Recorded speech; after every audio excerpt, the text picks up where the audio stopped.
Okay, I'll call the November 14th meeting, Commissioners' meeting to order. And the first item on the agenda is public input. The question has come up, Commissioner Kenny, as to how the minutes were taken last week. Oh, Can you explain how? Lori did the minutes, because the minute taker was going to take 2 weeks off. And she did the minutes. She scanned also the budget sheet, so we have all the budget sheets there. Okay. Would she Okay. know from a tape recording? That's how she did it? Yeah. I put it on a stick for her, yeah. I recorded and put it on. Thank you. Damon? I just had some questions about the grievances. Did we ever get the final bill for Woodburn? Of Woodburn? Yeah, was it the 38,000 that we? No, it was 28. 29,500. Let me look and see exactly what it is. I don't know if it's 29,300 or 29,500. I don't Could we know. just call it just under 30,000? It was under 30. Yeah, but we also have Liz Bailey. She sent also separate bill for her, so we need to add it up too. We need to add Liz Bailey bill. It should be less, it can't be over 500 though. From Bailey? Yeah, No, I think it's more than that. really? Yeah, for reading the report and coming to here and all her mileage and back and forwards, what she's reading, the Okay. contract, it is much more. Let's say it's around 30,000, but exactly, I don't know. We'd have to, Okay. we can find out for you. The other one was 17, so, Yep. and Primex is taking care of these? Or is that, or the taxpayers? No, the taxpayers will do that because it were investigations done by here.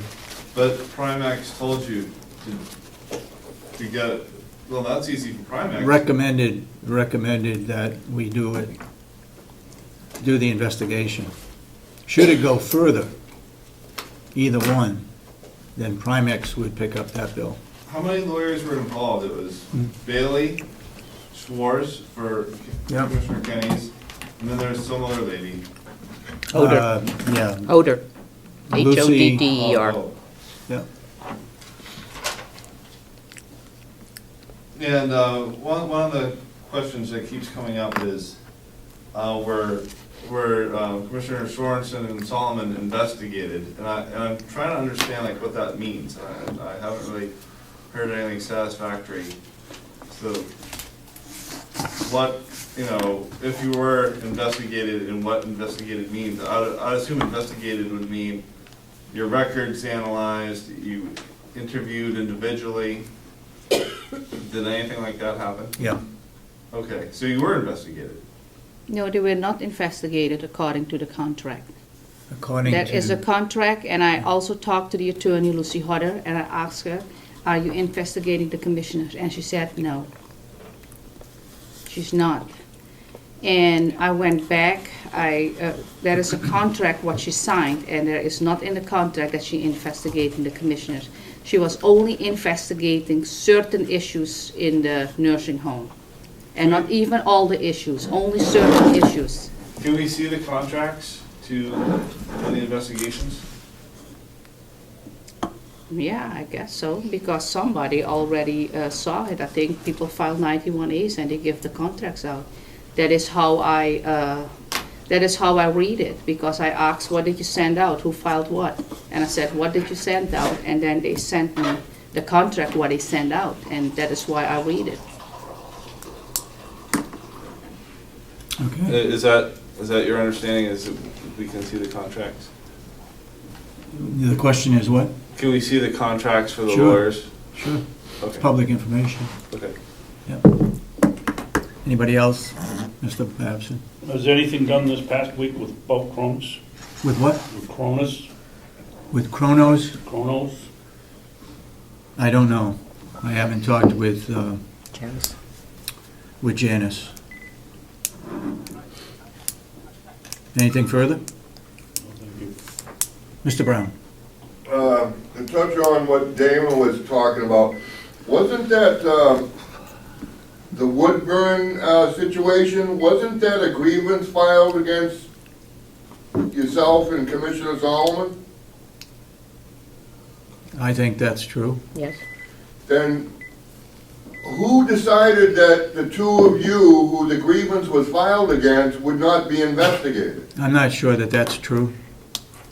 What's not true? I'd have to go back and look at the investigating report. Well, didn't this, I may have a difference of opinion as to what was looked at by the investigator.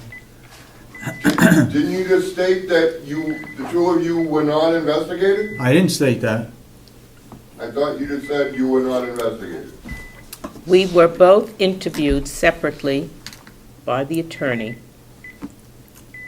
and we gave all of our records, at least I did, to the attorney, anything that pertained to the investigation to the attorney. So if the grievance was against the two of you, and whether or not it doesn't sound like you were investigated, Well, That's your opinion. That's your, what did the taxpayers get for their $30,000 attorney bill? they got the investigation, which we cannot release. Of what? Of the, whatever the grievance If was. you two were the ones that the grievance was filed against, and if you were, it sounds like you weren't investigated. That's then your What was opinion. investigated for $30,000 if the grievance was against you too? Since you have not read the report, that's truly just your opinion. But if Lucy Hodder even stated when I asked her that you're not being investigated. That's what you're telling us. You're not being investigated. I didn't hear that from her. And even the contract said specifically what she's going to be investigating. That is what a contract said. And at a Wakefield debate, when the question came up, Commissioner Morrison said, no, they've been not investigated because they are the decision makers. It's on tape. Well, And when a question... I think if you go back and you read the investigating report, that will clarify things. Yes, for you. I read that piece, and there's Okay. nothing in there. Well, that's a matter She of opinion. just wanted to meet and just meet all the Anyway, commissioners. let's get on That's with all. it. Your point, Mr. Brown, is that it's not necessarily true what you're saying, that we were not investigated. We're not going to discuss it because it was an investigating report, and we were told not to release that report. We were asked or recommended not to release that report by the attorney. But if it has anything to do with the commissioners, that's public information. Well, it was in the investigation. But the two commissioners are not protected under 91A. All I can say is that was a recommendation of the attorney that did not do the investigating. It was, what's her name, Elizabeth? Liz Bailey? Liz Bailey recommended that it not be released. But if it has anything to do with an elected official, that's public information. Well, I can't say that, it can't be released.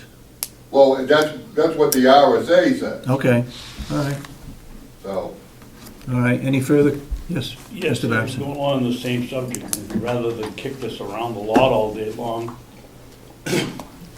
I'm not sure that, I think Mr. Brown might be correct, that public officials aren't protected by 91A. Why don't you have Attorney Bailey write a letter to the board or to the public here explaining why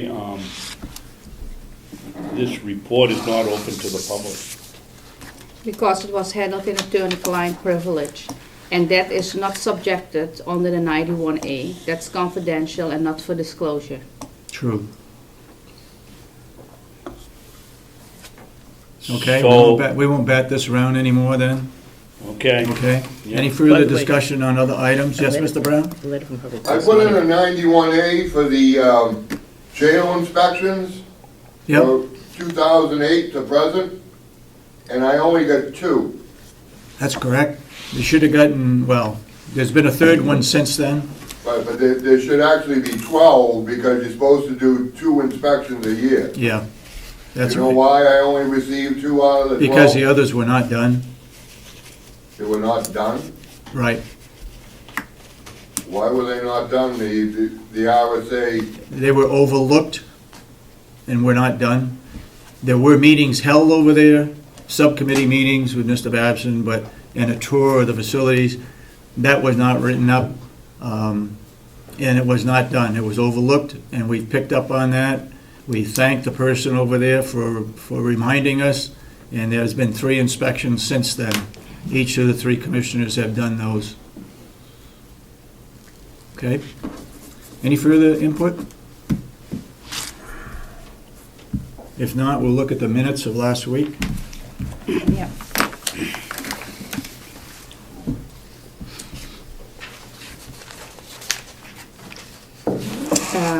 I like to add in the minutes that we approve the minutes of the week before, or it's not 2 weeks before. That is what we're going to put in. I also like to put in the 5 bits and the numbers that we discussed. And also by the motion, we need to put in that there was a roll call vote taken. That's it. Okay, roll call vote for the non-public session. Well, at the end. Yep. So shall we make a motion to go into non-public session? Can we second the motion? And I'm just all in favor, Yep. and a roll call vote. Bids for the telephone Yeah, we're going to system. put the bids in.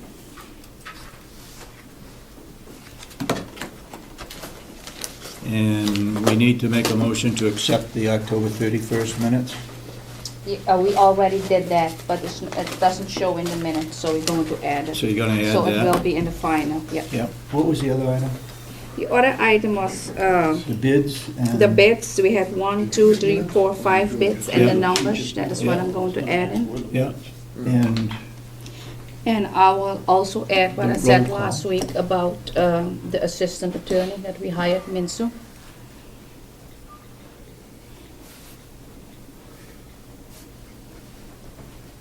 So the roll call vote and the minutes that we approve okay. and the bids. That's it. Point of order, Mr. Chairman? Yes, Mr. Babson. I don't want to belittle anybody's recording abilities, but frankly, I don't call this minutes of a meeting. Just see attached sheets on the Cronus. We had quite a discussion here about an additional $10,000 for getting any help. There's a whole thing. So there's no minutes here. There's just a budget report. Mm-hmm.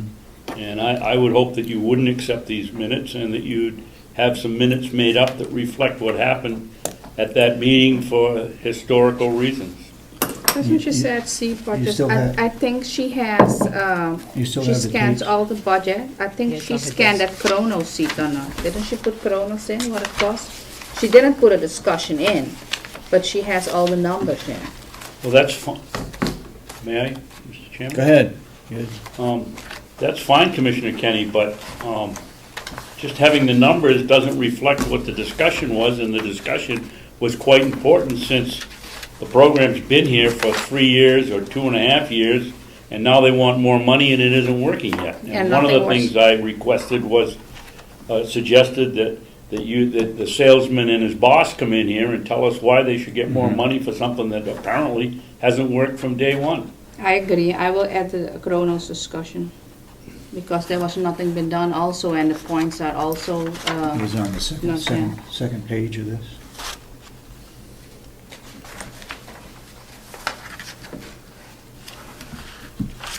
yeah. Oh, she added it to the agenda. Okay. Yes? What's the privilege of the board regarding these minutes? Are they incomplete? Well, I will add these things in, Mm-hmm. and I think that will be good.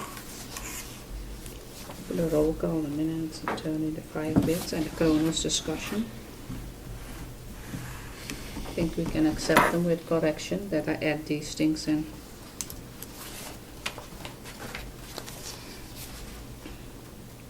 Go ahead. I make a motion to accept the minutes of November 7, 2012. I will add in the Kronos discussion, the 5 bits, the minutes were approved, the Assistant Attorney Mincy, and at the end, a roll call vote. Okay. Do I have a second? Second that. Motion made and seconded to approve the November 7th minutes with 4 additions. One, motion to accept the October 31st minutes. That's Bids corrected. for the telephone system.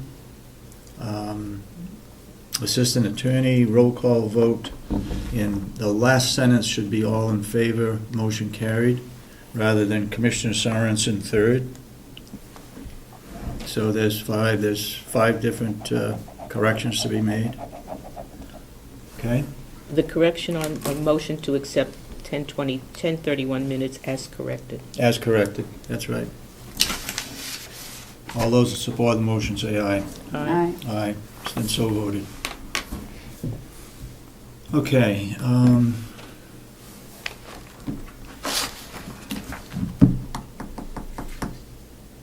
it has been brought to phone calls that have been made regarding Cooperative Extension and Commissioners sponsoring a breakfast for the delegation on December 10th, prior to the delegation meeting.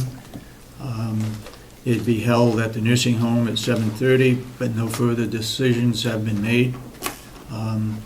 But it'd be by an invitation to all the new and returning delegation members for that breakfast. Introduction for What's Howard. that? Howard's in. Yeah, and a discussion is taking place regarding a welcoming for our new nursing home administrator, which may be a little event on a Wednesday at 1 or 2 o'clock, whenever lunch is over, and that most likely would be held on the 28th November. of November. So the nursing home administrator is the 28th of November? Yeah. And the extension breakfast, Now, what is the time? The 28th of November? don't 1 know, o'clock. it's still under discussion. Oh, okay. And the breakfast? with And the the breakfast UNH would be store? on the 10th of December at 7:30. 7:30? Yes, Yeah. because they have a meeting at 9 o'clock. 9 o'clock is a delegation meeting. We have a delegation meeting here after the breakfast. Yeah, Yes. at 9 o'clock. Yep.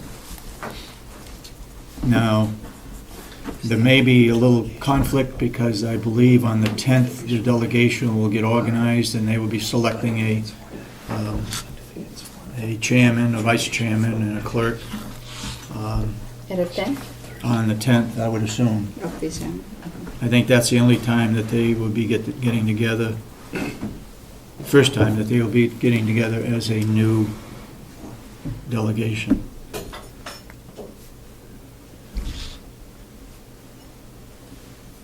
Anything else needs to be brought up?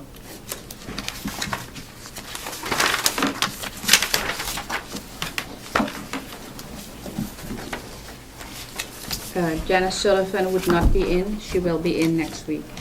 She's at Who's the... that? Janice Sullivan. Oh, She she's will not not here? be in this week. Is She she will on be in... vacation? No, she's at a conference Can be in, on I think, in Manchester Okay. for 2 days.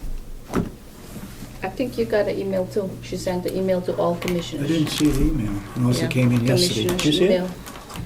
It didn't come, came in before yesterday, but yesterday. Okay. At the- Okay, we'll move right into budget, and if we could have the nursing home people come up to a microphone. There's 3.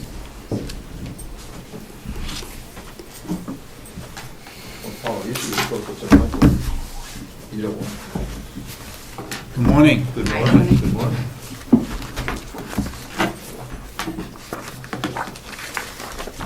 I'll let you decide where you want to start on the budget. Well, we voted, we thought Paula would be able to do it best. The other department heads, or some of the other department heads might be coming over shortly, so that if you have any specific questions, Okay. they'll be able to give you specific answers rather than a best educated guess. Okay. I guess, first of all, I know you guys had said that you wanted a 2% increase in the budget. Right. We have done, the total is 3.9. But if you take out what the health insurance and raises are costing us, it's actually at 1.82. So, All right, wait a minute.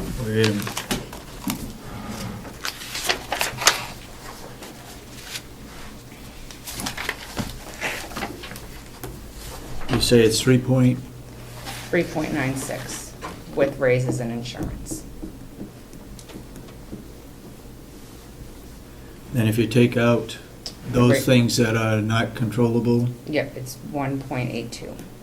1.82?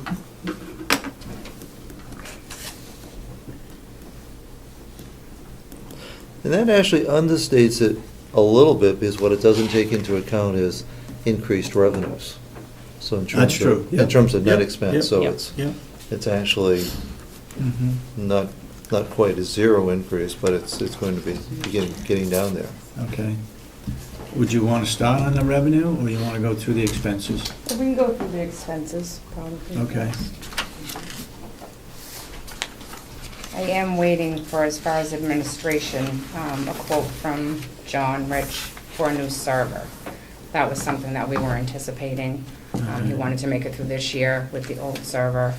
So I'm just waiting for a quote. So that will change a little bit.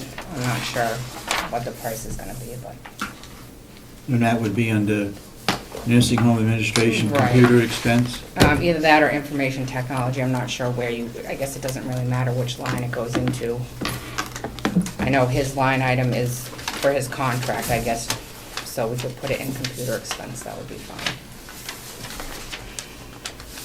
Now, what is the difference, since you brought it up, what's the difference between the computer expense and the information technology figures? Information technology is just John that I'm aware of, that's all Cybertron's expense. Contract, period. Right. My computer expense is expenses for our upgrades, for our Keen, our contracts with Keen, we have to pay maintenance fees.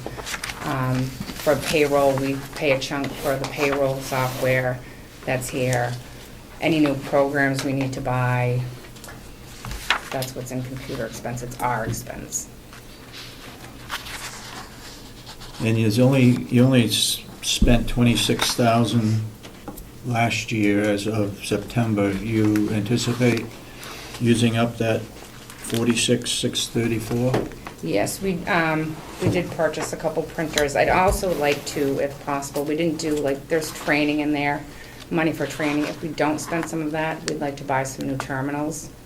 We have some that are probably 2002, 2005s on the units themselves that are very slow. John can get them for roughly, I think he said 1,100 apiece for a new terminal. That's terminals under computer expense? That's if there's money left Right, if we have. from this year. Yes. He's gonna pull together a list of items that we have in the oldest ones so that we can upgrade. Like I said, some of them are probably 7 years old or so. And how many, do you know? I don't Don't know. know? Okay. And when will that be done? Hopefully within the next couple of weeks, he'll give me a list of ones Gotta that need have it done replacement. before we send it in, Okay. which is, our budget has to be in the 1st of December December. to Concord.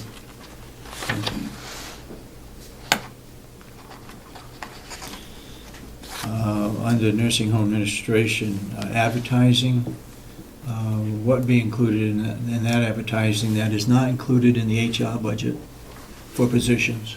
I'm not sure. I believe that all came from HR. I think some of Howie's and maybe when Cheryl left, when they posted in the larger papers. I don't think we post anything to that. I think it all comes from HR and all the invoices come here for that. So I'm not exactly sure what they pulled from that line. Okay. And I think the MDS coordinator Went in there too. came into that, Yeah, came that into was that another line big too. one. And how are we doing on that? We're hoping to make a decision. We have final interview this afternoon, so we Oh. should have definite word this afternoon. We've made an offer, and we're having what we hope will be a meeting this afternoon. An experienced person? It's actually it's actually not a secret. We've made the offer to Lisa, In-house? in-house, and still working on some of the job description. This was an opportunity to review the job description, and there were some questions there, but Yeah. hoping to resolve things very soon. Okay. Feel free to ask questions to commissioners. Again, education and conferences, you're expected to be using that money up. You spent $1,000 so far. I don't know that the conference was in here at the time, the Okay. annual conference. I don't Okay. know that that was posted. All right.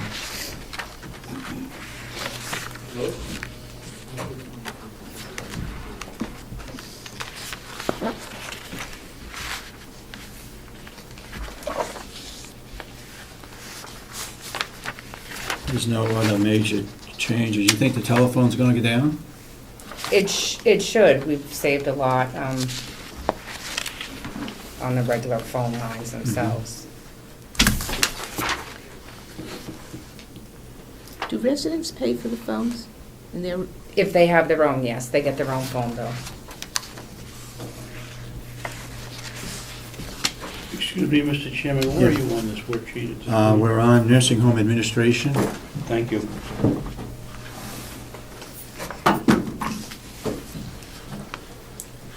So everything else is gonna remain the same. Yeah. Okay. Any questions on that section? Dietary department? Dietary is asking for a few pieces of equipment. We need to have a list of those. Yes. I know, and Lisa's still working on ones for nursing, pulling the prices together, but I'll give you a list once I have everybody's stuff. One of the items was a power mixer that Rob wanted, which was $557. And then the other was a single panini pan. What? They make There you go, those Rob, you sandwich- just came in in the right Oh, time. Talking about your new equipment.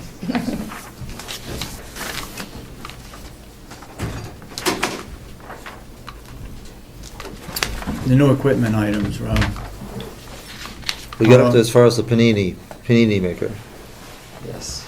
He asked what that was. Oh, that's. Sandwich. sandwich. Yes, it's A sandwich maker? It's a grill, Oh, which we use in the cafe. I'm using a home-type machine. It's really not designed for commercial use, so it's probably not gonna last long. So this is an investment that'll last for years, but it'll, for the retail side of the operation, it'll pay for itself. Do you know what the cost was? That is $890 roughly. And then he was asking for an additional money for replacement plates and bowls and things like that. Did I have the hand mixer in there too? Yes, we have the hand mixer.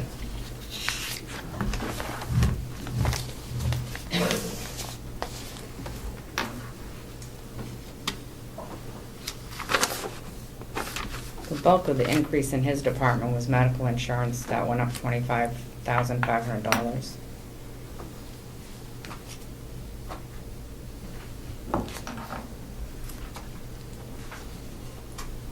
So the dietary department went up $50,000. Is And that Half of because that of, was health insurance. is that health insurance because of Raises. usage? Yes, these are actual. Kathy gives me actuals. I only budget on actual people that have No, I insurance. mean, the insurance go up because of usage. Oh, I don't know why, I don't know about the insurance increase itself, but. Not that I know of. I don't think that I've had, many opt in for it. It's been pretty stable as far as I know. Just an overall. Yeah.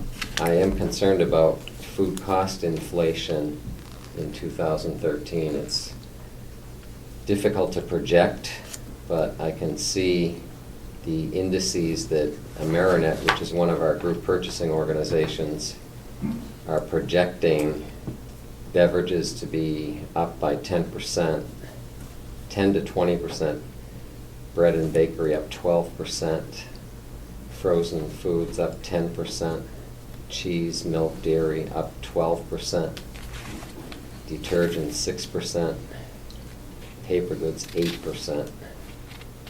And meat, it's hard to say,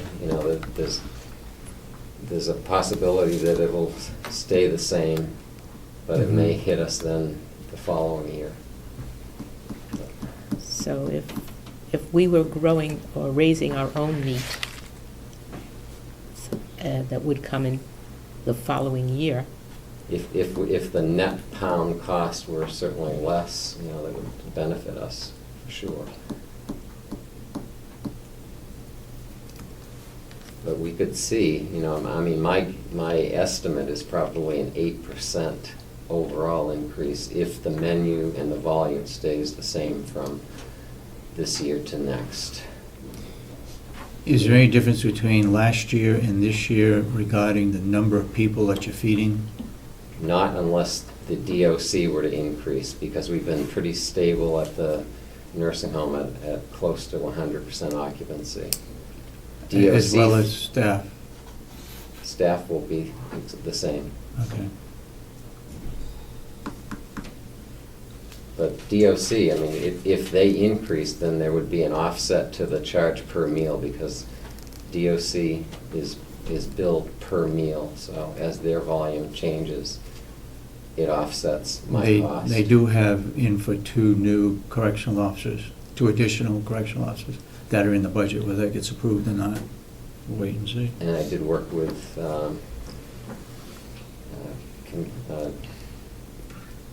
the director, Jason Johnson, on the volume projection for next year. Regarding food from the farm, is there anything that can be grown that would help offset any of this food that you have to purchase outside? Well, I mean, the biggest thing I use are potatoes. You know, I buy potatoes all the time. I don't know how much, you know, whether that's feasible for the farm to do or not, but if that were part of the equation, you know, it could be an offset. But I believe that right now I use between $2,000 and $3,000 worth of produce that they produce now. Right.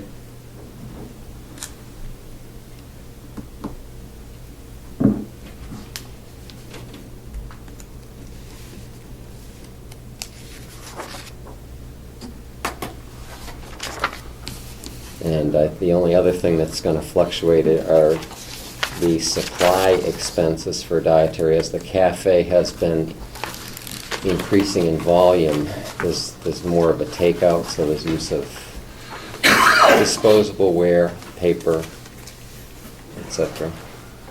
But it's, you know, being offset by revenue also.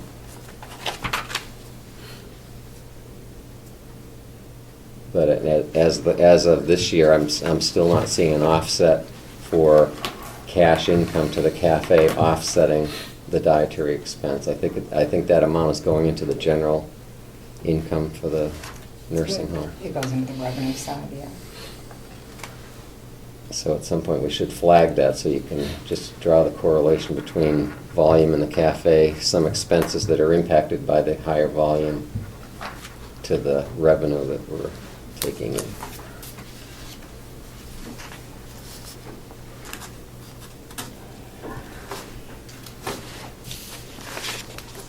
And you think the propane gas is in line? Yeah, I think we should be okay with that. Mr. Babson? Excuse me, thank you, Mr. Chairman. Rob, why is your workman's compensation down significantly here? Or appears to be. Through 9 months, you've spent roughly $3,000 a month, and you budgeted $17,000. That's going to be around $12,000 for the year. Those all come from next door. Their journal entry is done by Kathy. I think it's a standard figure we get from workman's comp, so depending on when she posts the journal entries to the line item, we can check with her, but it's nothing that we do. It gets It all allocated comes to it. from, right. If you look back at 2010 and 2011, was spent with $17,000. Well, then I guess I'd have to ask, why are we so far behind in posting? It may be that Well, they this don't is- come in. This is as of September, right? Yeah, maybe. The end of September. Maybe it's quarterly. What's that? Maybe it's quarterly. Yeah. This is a quarterly, Okay, thank you. and So hopefully you we'll be do up- feel that that's an accurate figure? Yeah, yeah. Well, based on past experience, other budgets, it looks like it's a realistic figure. Thank you. Hopefully, we put in some safety, equipment in the new facility too, that we did not have in the old facility. The floor is a lot better, and we have non-skid grates in front of the areas that are prone to be wet, food production areas, the warewashing area, et cetera.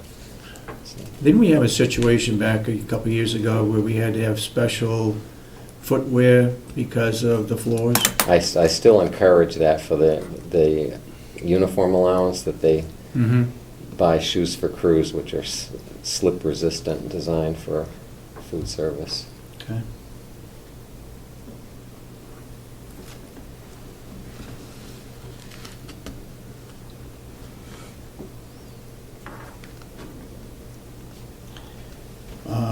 What about equipment maintenance and repair? You got some items that are gonna need to be repaired or maintained? You got $10,000 there over the years. Well, up until the end of September, you only spent $8,000. Are there any contracts in that? We've been working with warranty, the equipment, the new equipment that's in warranty now, like Yep. the dish machine, so we should pick up a service agreement for 2013, which is about, I think it's around 2,000, but well worth it for the amount of volume that does. Mm-hmm. Protects us for, replacement motors and pumps and those types of Bob, things. do you get involved in that at all? Maintenance-wise? I've done a And lot of repair? basic repairs in the kitchen, yeah. He's had some failures of parts here and there that we've taken the opportunity to replace rather than bring in Mm-hmm. an outside agency. I think we saved quite a bit of money. A lot of money. Yeah, okay. There's only so much we can do, but basic repairs, absolutely, Mm-hmm. do everything that we can. Okay, we need a list of the new equipment, and that's true for all departments. Right, yeah, I'm still waiting on some, that's why I just bring it to all at once. Any questions regarding dietary? Okay, guess you're all set. Okay. Nursing department? You dropped the overtime down $50,000?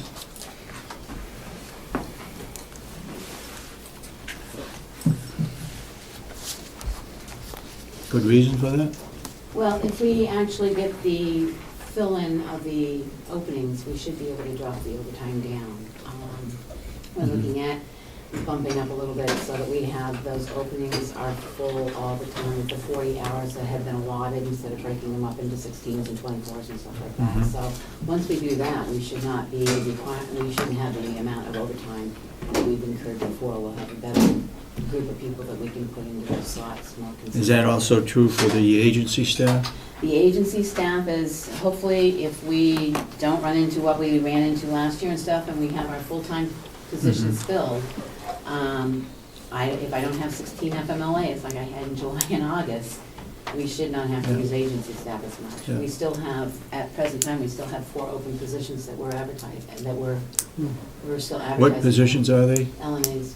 LNA. It's like as soon as you get them in, you've got others leaving, so we're trying to. Don't we have a training class going on We do, or and we will be finished absorbing 2 of those. They graduate on Friday. on Friday? And we'll pick up 2 of them? We're still short 2. I've got 2 people coming into orientation, and I'm interviewing again next week. Okay.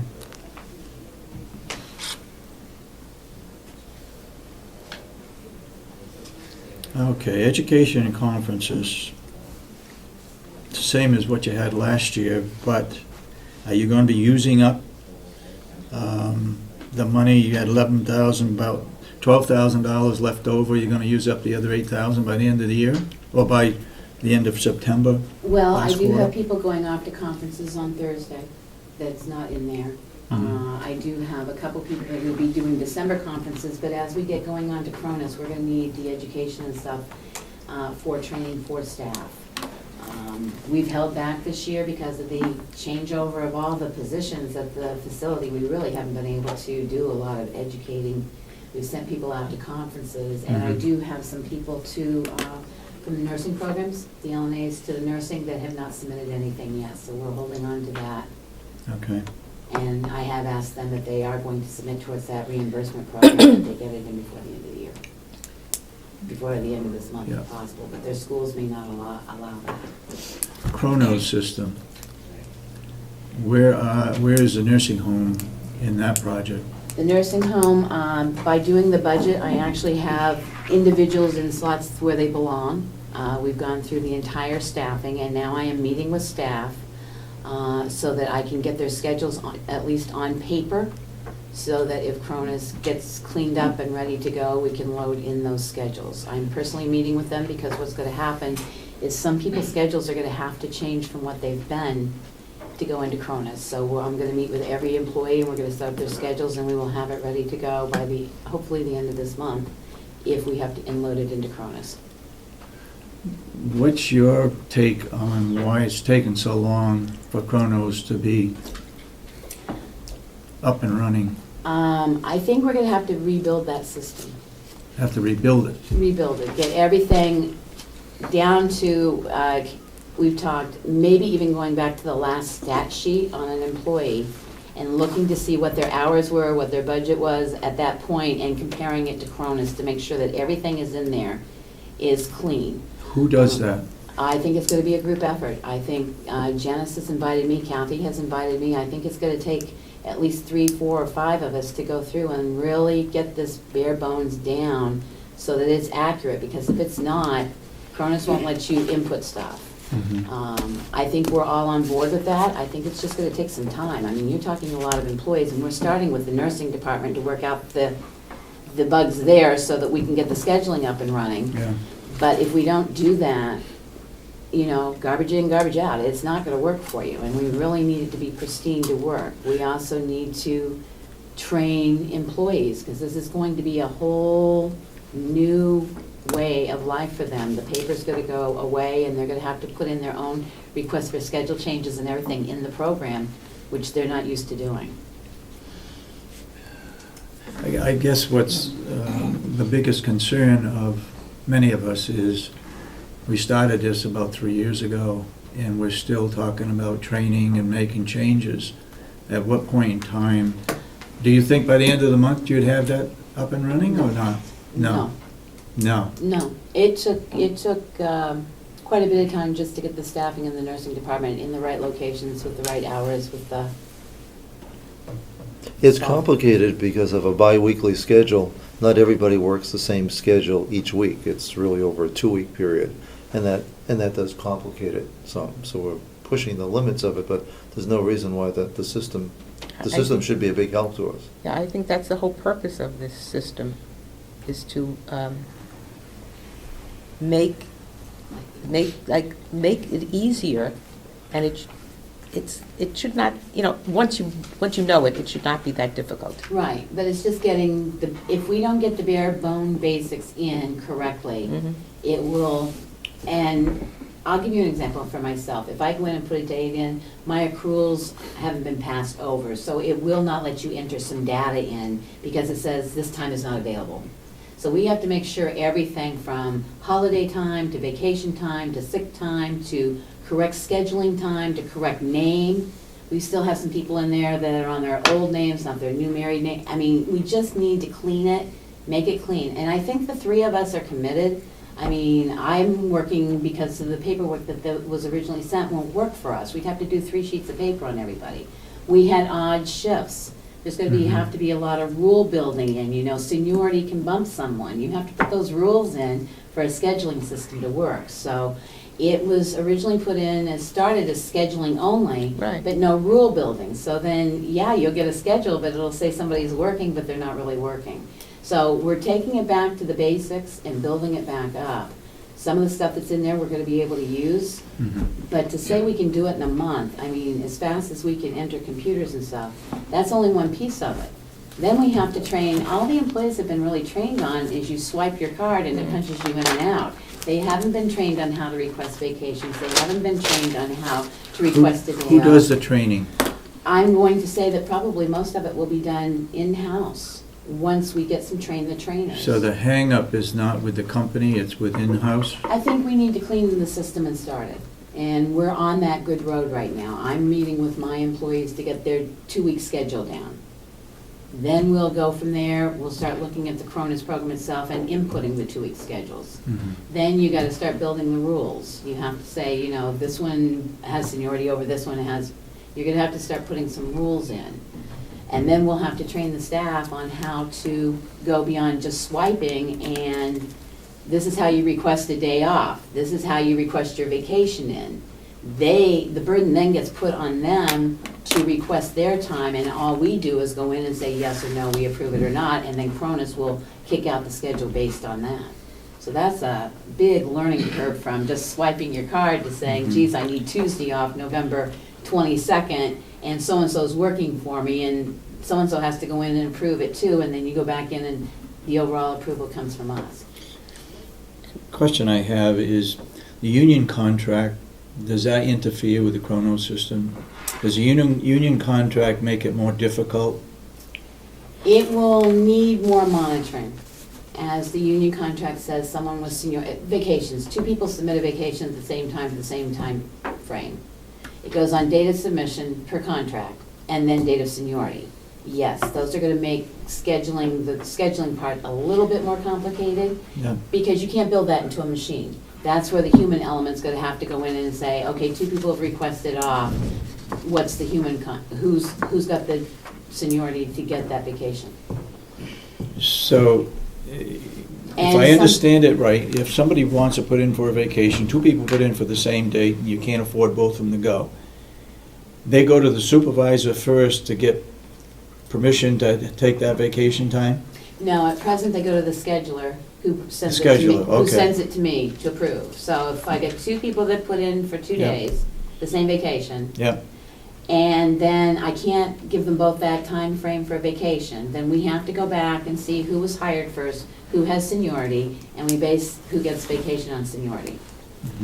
But it's the same. And then it gets punched in by that person who's Then been it approved. would, but by rights now, both people would punch in and we would, on the machine, say, yes, we approve this one, and no, we don't approve that one. There's still gonna have to be that human element. You can't build in every scenario for Right. a machine to do your scheduling.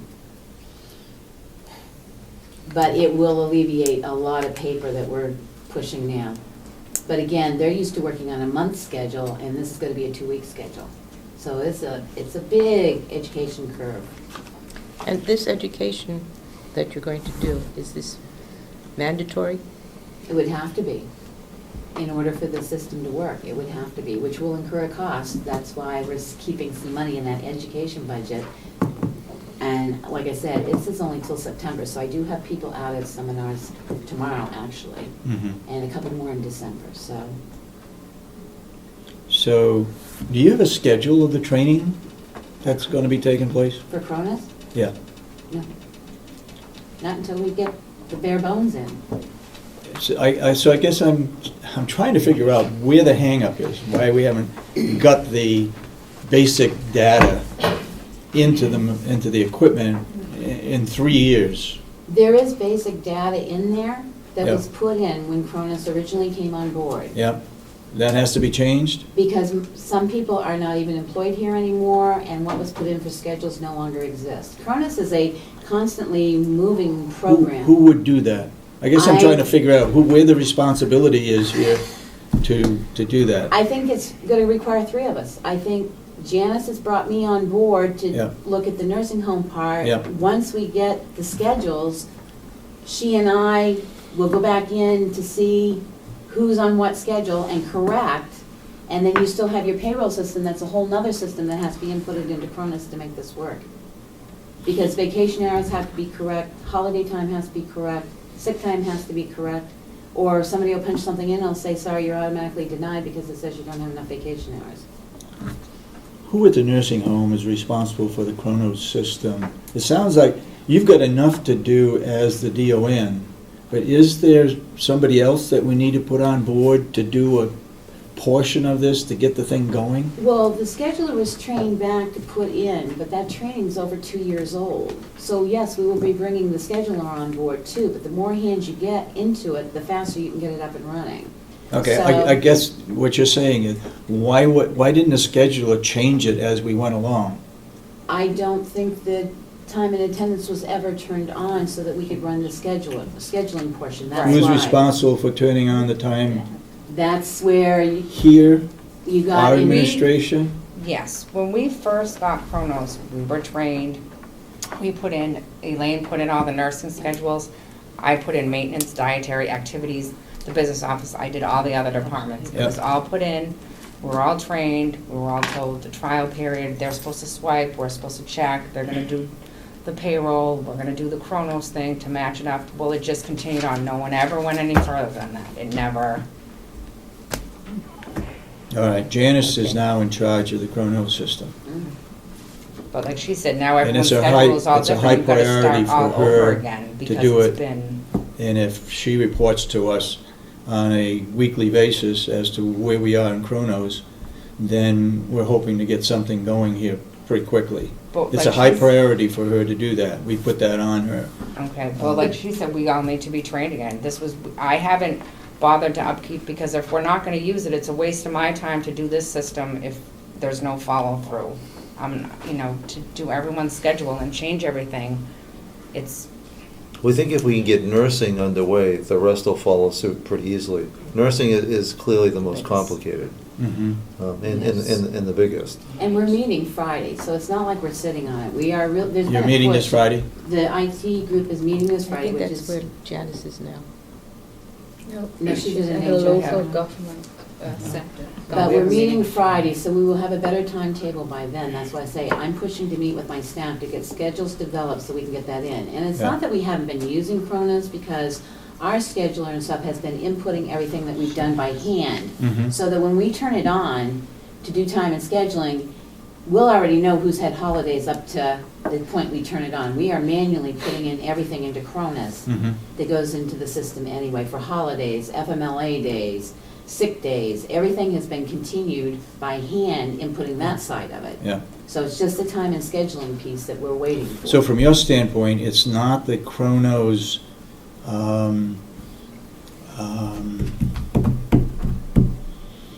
it's not the Chronos company that's responsible for not being implemented. It's us in-house. Right. But again, the two systems have to mesh. The payroll I keep system- hearing that. I keep and hearing our that from Kronos. downstairs and from others. Because if they don't, every vacation will be denied. I mean, we've had to manually go in and override the system saying this person does have vacations, but there are pools in Kronos says it's not there because the two systems haven't been merged. So once that, we've got to make sure that merge goes through, or you've got a piece of equipment that's denying everybody vacation time and stuff, and it will really not allow you to do the scheduling the way you need to. So the two systems really have to merge and be completely accurate when you do the scheduling portion, when you turn on the scheduling portion. Again, I'd ask you, do you need more people to get this system up and running?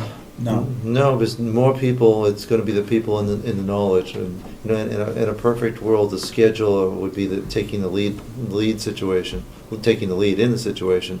Right now, Becky is the most knowledgeable, and to get it done in an expedited fashion, she's willing, and it'll move it along a lot faster than She's trying to worked very hard train on the that. scheduler to do it.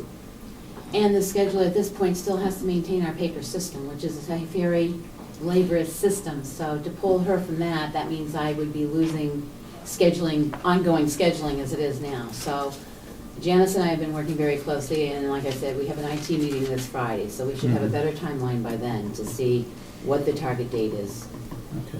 for turn on. I think given that Janice has a lot of expertise in this, with Kronos, it should go a little bit more smoothly now.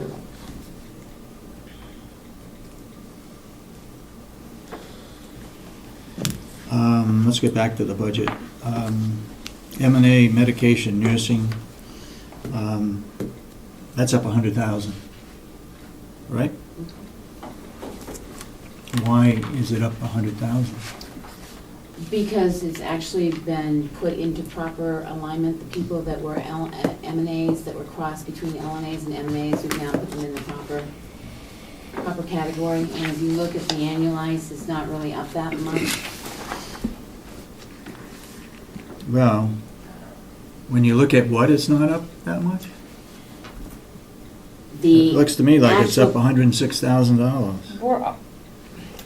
I believe what happened last year or the year before, they had swapped people around. They wanted more LPNs, so we put more money in LPNs, took some money out of M&As, and they moved positions around. At this point in time, everyone's where Becky wants them to be. These are the people, these are the categories, and if you add everything up, the total is not that much different. There is another issue why it's that much different, but that's your salary topic. But Yeah. if you put them all in alignment where she wants them to be, we're going down on the LPNs a little bit. We're asking for less for them. We're asking for more in M&As. She's just moving positions as to where she needs them in the proper line. So we've dropped down in other categories and put them where we need the actual slot.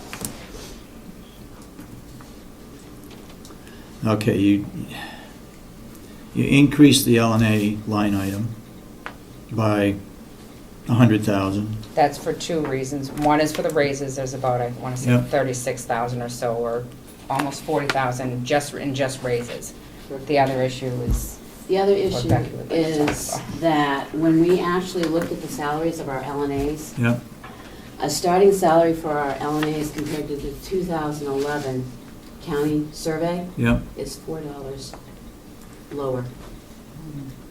So what you're We saying, start our LNAs out at $10, and the lowest level for the 2011 salaries for LNAs is $11.44.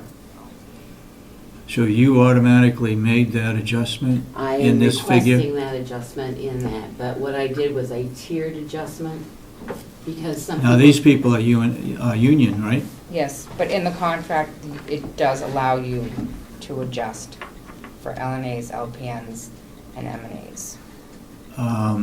Allows you as a mutual agreement, right? It doesn't say mutual Doesn't say agreement. mutual agreement. It just You says the mean county we can had reserves. automatically? I never felt that way. Well, I'll go back and relook, but But what as I, we read it, yeah, we checked. Because what the union's gonna say is, you're giving too much to the LNAs and not enough to the LPNs and vice versa, and it gets all messed up.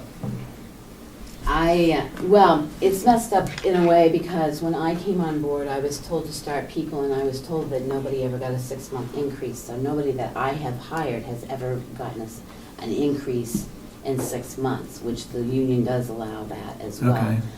What we did look at, and I mean, if we have to run it by the union, we can do that too, but there is such an inequality of what we're paying our LNAs compared to the Mhm. state level. I can't keep LNAs. They can actually go to local businesses and do better than they're doing at Mountain View right now. Mhm. I did look at it, originally, I had looked at it by pay scale, and I literally broke down the high end and the low end of the 2011 rating and compared it to where our LNAs were in that rate. I have gone across the board. Our LPNs and our nursing staff and our M&As are well within the ranges of what the 2011 salary ranges are, but our LNAs are The LNAs extremely are. low. So we hope to save some money in the process too, both in the overtime, which was reduced by $50,000, and by keeping the agency at exactly the same level. Not being able to have scheduled people costs you money, because care goes on no matter what, and paying overtime or agency is an expensive way of trying to fill the gaps. Okay, let's review this once more. The LNA presently now are getting how much an hour? My LNAs earn, presently, a brand-new LNA will get paid $10 an hour, $10 even, even, okay? with no increase, unless it's contracted through the union, Okay. which is what I. So they would then get a union raise after they've been here. When the union raises When go the union through. raises When the go union through, go so through. anybody that was hired, they won't, if I hired somebody in 2012, they won't see a raise until 2013. That's a 40-cent raise. That's correct. That's a 40-cent raise, so that puts us up to 1040. Right. And starting salaries for 2011 in the counties was 1144. Low line, the lowest base was 1144. In other counties, is that what you're saying? Using the 2011 wage survey.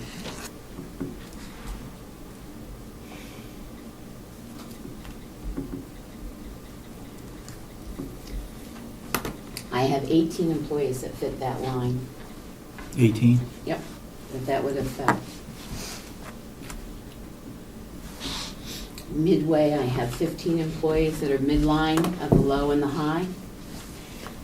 And I have 11 employees that are on the high end, but they still have not exceeded the salary range. And I have 2 employees that are above the salary range, but their longevity, they've got over 37 years Mhm. with the place.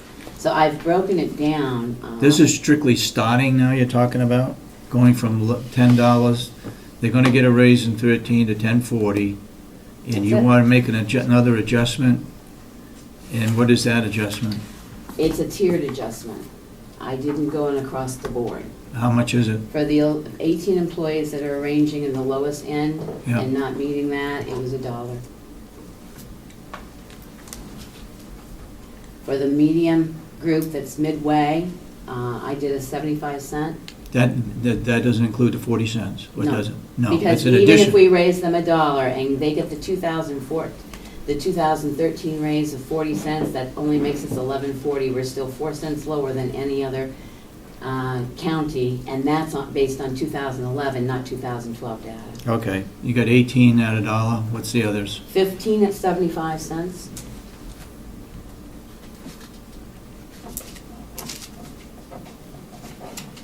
And 15 at 50 cents.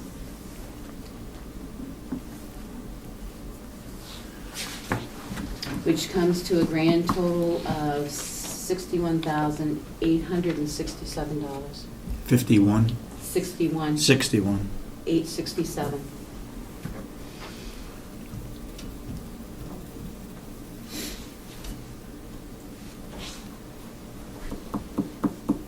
Okay. All right, now show me where you're making up that difference. 50,000 is coming out of overtime. Mhm. Um, Agency should be, Well, you can see we're keeping this. yeah, we're keeping the same, but we hope not to use it. And other than that, I can't come up with that because, Okay. Charge nurse is down. By 16,000. correct, because we've repositioned people where they actually belonged. Okay. Nurse supervisors is down a little. Again, because that's a repositioning of where they went. That's about $70,000 Right. in savings combined with overtime just there. Okay. So then that would make up, the 61,000 would come out of that 70,000. Correct. Okay.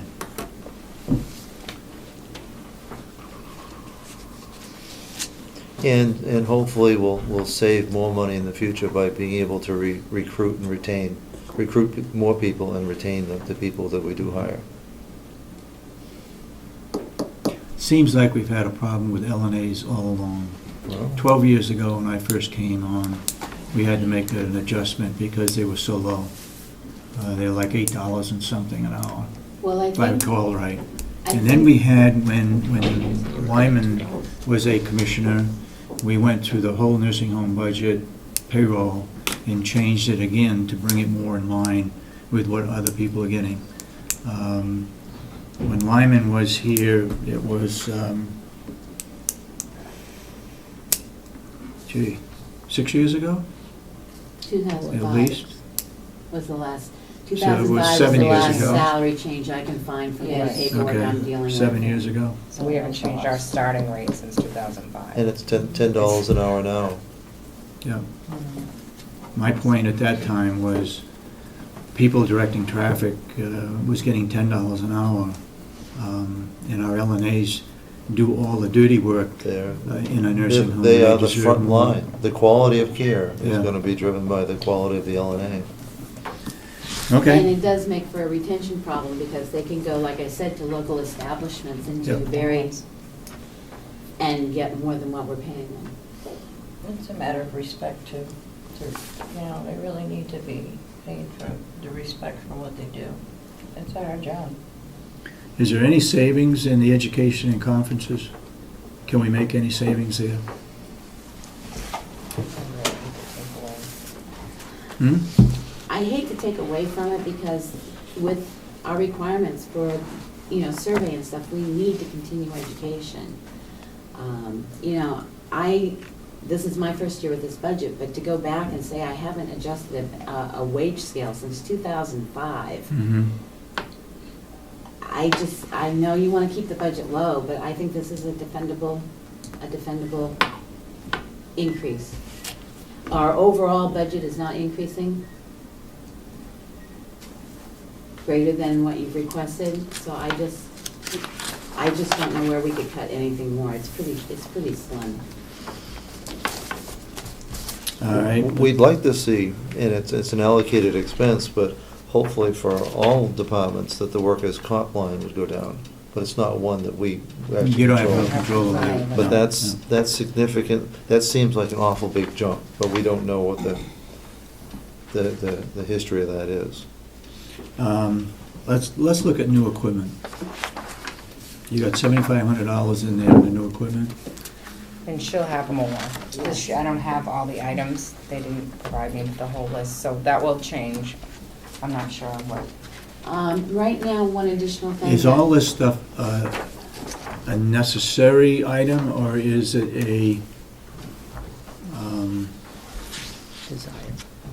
A desire. Well, Yeah. there are desires and there are necessaries, and I've looked at the necessary and the desires, we're looking at what that is. Basically, again, we're looking at lifts. oh, okay.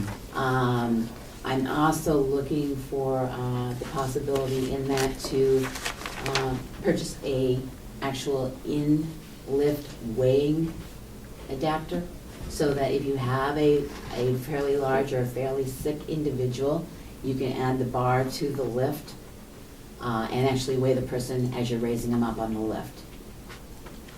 It has more uses. It's an $800 piece of equipment, but it has more benefit than it does cost, and it would greatly benefit us, especially it lifts up to 1,000 It's a pounds. one-time deal. One-time deal. It One- can be moved from one room to scale. room. It's actually a bar that hooks onto our lifts, so Okay. it's a piece of equipment that can be moved around. Lifts up to 1,000? 1,000 pounds. Person could get that big? And how many lifts are we talking about? Moses. I think we're gonna look at budgeting for, it's not on the list here, but looking for another 5. Hopefully 3 this year out of existing funds, and another 5 for the next year. Additional 5 over the 3? What's that? An additional 5 over the 3? Correct. Mhm. We're seeing everything is being used, census is up, and there's a real need. If there's good news here, it's something that you all did exceedingly well with the furniture and furnishings of the new building, was that you didn't overbuy. And part of that resulted in tremendous savings. Mhm. So now we're reintroducing on a very scheduled, careful basis, the things that we really need rather than things that you thought you might have needed and could have sat in the closet. So that it's a fairly modest equipment capital expense line. So you might want to think that some of it's coming out of the savings from the new building. Things that could have been, theoretically, you could have bought new lifts for every single room instead of 25 rooms. Sure. But you prudently didn't, because you didn't need them right away, and even with what we're looking at about a 5 or 6 year plan to get up to that 100%, which is a whole lot better allocation of resources than having them sit there unused in half the rooms. Okay, you get the lifts and you get the scale. Any other items under new equipment? We're looking at some shower chairs for our showers, to transport people back and forth to the showers, because the one we have is quite old and it needs replaced. And we're looking at. How many of those? I believe right now I'm looking at 4. We're looking at what's known as nurse on the poles. They're blood pressure cuffs and thermometers and oximetries, because as you use them, and we have been full, they wear out. So what they did was they had gotten a couple. We'd like to increase that so we have them for the neighborhoods. That's the 4 big things I'm looking at present time. The replacement stuff like stethoscopes and stuff like that, I'm trying to see if we can get a list together to get them done this year before we end this budget. Okay. So we are looking at that as well. So all in all, when you add, well, you made up the difference in the salaries by reducing and putting people in the right spots. But still, the budget is up 300,000. 250. 250,000, okay.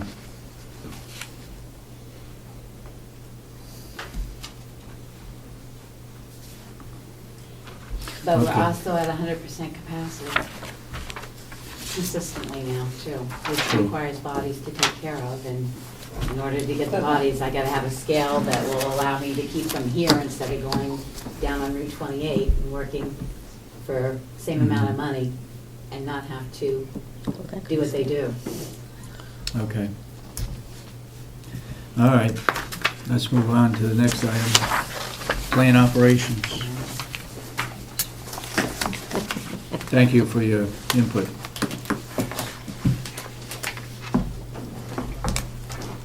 Who's going to talk about plan operations? Bob knows it best, so let's, Well, I'm prepared to answer questions, but Paula has the numbers. I was gonna say, there's not a whole lot. They did have a jump in medical insurance of 45,000. That was their biggest jump. Because of people that we actual hired people. went on a family plan, or what? That's their actuals, whatever Kathy gives me, actual people, so I don't know what changed or who changed, but that's who actually has insurance at the present time. We did cut Insurance electric went up, too. expense, heating expense went down, and obviously the pellets, we budgeted 4 pellets, which we only budgeted $1 last year, because we didn't know. And his building repair and maintenance line item is going up by $20,000. Why is that? Because we enjoyed the benefit of a brand-new building for a year. We were able to take advantage of the new equipment that we didn't have to really do anything to. That was new equipment when the new building was built? Oh, yeah, new boilers, new everything. Okay, We had a warranty period of a year that yep. that we used. The number that it's going back to is actually the number that we had the year before. We cut it $20,000 to move into the new building. So it's essentially just going back to where it was. What do you foresee needing repairs or maintenance? Well, one of the big ticket items is the HVA system needs annual maintenance. We do a lot of that in-house. We take care of the filters, the belts, anything that we can do ourselves during the year. But once a year, we need to have the company come in and go through all the equipment. I have 15 rooftop units. I have 120, what they call mini splits, the individual air conditioners. I've got 9 boilers to take care of, and all that comes at a price of about $16,000. 9 boilers now. We're using the pellet furnaces, so that should reduce the use of the boilers, correct? Yeah, but they still have to, I still need that piece of paper at the end of the year. That piece of paper at the end of the year that says that they've been inspected. That's a requirement That's a requirement. by the state? State, it's an annual requirement, yep. Survey team looks for that. when you add in elevator routine maintenance and fire equipment, you have some systems that have to be inspected and maintained by others. Now, some of these boilers are gonna come under the annex. I've got 1, 2, 3. Are they being used? Well, they were. But they're not now. One boiler is being used full-time because that's not tied into the system. The pellet stoves are not tied in for the old nursing home? They are, except for the domestic hot water. All the hot water that we make for the laundry, Oh, that has its own boiler. And that was never tied into the pellet system from the beginning. Is there a reason why? I have no reason, I can't understand why it wasn't, but it was never designed. I brought up that question to the engineers way back, and it was never addressed. So going forward, if we go forward with that building, that's a discussion for another day. But I certainly want to incorporate that into the Pella system. I think you need to get an estimate as to what it would cost to tie it in. Oh, absolutely. Get an estimate, and there might be consideration given for next year's budget. To tie that in, whether we do something with that old building or not. We need the hot water for the laundry, and if we can save money by using the pellet furnaces, that's what we should be doing. It's a huge Correct. amount of money that you could save. What's that? It's a huge amount of money. They use a lot of hot water in that building. The heat's tied into the pellet system. I thought that whole building was taken over by the pellet system. No, the domestic hot water never was. Could I The go, heat is though, right? could I just go back to this? See if you can get an estimate on that, what it would cost to do it for next year's budget. We can do that. The septic removal, why is that up so much? Well, we have to have it pumped more frequently. The septic system is actually doing a much better job than the old building. We have a multi-tiered septic system that we have actually 3 stages of collection before it gets entered into the sewer system. It's doing a much better job. Those 3 tanks have to be pumped out, and they have to be pumped out quarterly. Whereas- Required? Well, You want it to work, I guess. yeah, it's gonna fail if you don't. The first tank is the bulk. It takes the company, he shows up about 8 o'clock in the morning, he's got the first tank done about noon. Takes him about 4 hours to do that, between sucking, flushing. A lot gets caught in that first tank.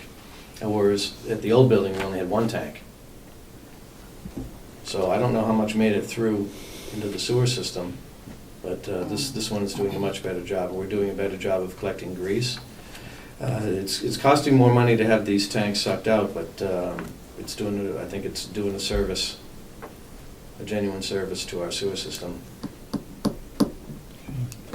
Given that you're working on a newer system, do you anticipate that it'll get more expensive as the system gets older, or? I think as long as it's maintained properly, if we keep on this maintenance schedule of having the tank sucked out,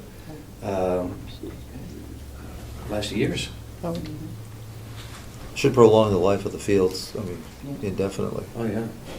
And anything that we can do to keep particulate out of the water that makes it to the sewer system, it'll make that system last that much Yeah. longer. I have a question to go back to the electric expense. So we're going to have money left over in that line for electric? If everything keeps going the way it's going, that was through October, annualizing at almost 150 is what it comes out to be with what they've given me. through There's only October. 110 here. Well, you guys have September, I got October figures Oh, for so that. it's already up to 150. Well, it will be by the end of the year, roughly 150, so we knocked it down 26,000. Okay. Why wouldn't the heating system go down more than 30,000? If we're upping the pellets 80,000, wouldn't you think that would even out? We're supposed to be saving money with pellets? Yeah, that's not an exact science, though. We've been running the pellets since they were first turned on in June. Mm-hmm. And I'm not entirely convinced that running the pellets during the summer, just to make hot water up here, is the most efficient way. It costs less BTU for BTU, but you're keeping a very, very large heating system hot and ready to make that hot water. So I think you may lose some efficiency there. However, the pellet boilers heat up slowly as opposed to quickly. The propane boilers heat up quickly. If you know a sine wave, the pellet boilers work on a long, slower sine wave. And if you have a spike in demand, the propane boilers will come online and just take the edge off. Yep. Okay. So we are saving a lot of money. It's, It doesn't show it here, though. well, we're leaving some money in the propane budget as more of a buffer. I don't want to cut ourselves short. I want to make sure that after we have a full year under our belt, that next year we can present you with a tighter figure. For the old nursing home, for hot water now, we're Mhm. using propane? Domestic hot water, not heat. Okay. Heat's on pellets, Only the hot water propane. correct. And that's the water for the laundry. Be interesting to see what the estimate would be to tie that in, because that could be a savings right there with a lot of hot water. Long-term, absolutely. Okay. Travel expense? Gonna use it all up? I think so. And that's more for keeping my license current. I have to go to continuing education yearly. And I put in the mileage for that. Vehicle expense? That's unchanged. Excuse me, I didn't get it. What did you say? You continue education yearly for what? To maintain my License. licenses, my plumbing license, my gas license. Okay, so okay. So what would the vehicle expenses be? You mean for gas? Gas, service, oil changes, brakes, whatever the truck may need. And that is not used for your travel? No. No, not for, no, I don't. Is I that don't take the not truck. cost effective? No. Plus, they need the truck here. Okay. I can't disappear with that for a day. I mean, I make runs to the hardware store with it. I don't use my own vehicle. The sheriff has some vehicles that would be turned back. I'm not suggesting that we need another vehicle for over there. Would that vehicle be used at the nursing home? A car? I can't see it being used. I don't see a need No? for it. Okay. And the vehicle expense, I'm not the only vehicle that's on that. I believe that the bus or the van. The bus is under Susan's. The blue van Yes. is on my line. So I have two vehicles.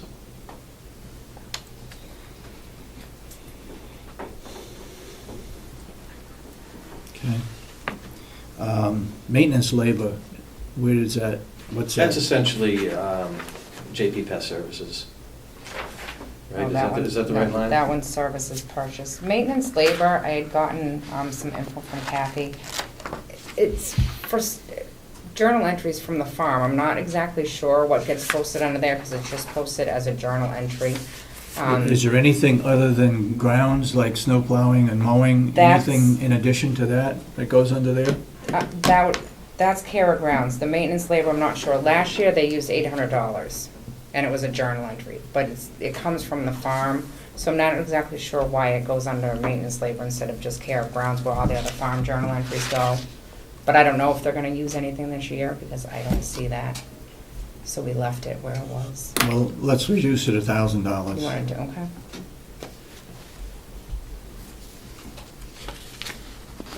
Question, Mr. Chairman? Yes.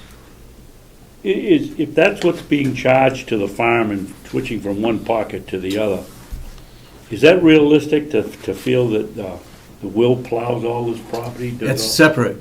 Kara Grounds is a Kara Grounds is separate where the issue. plowing goes. This is strictly for, I don't know what, to be honest with you.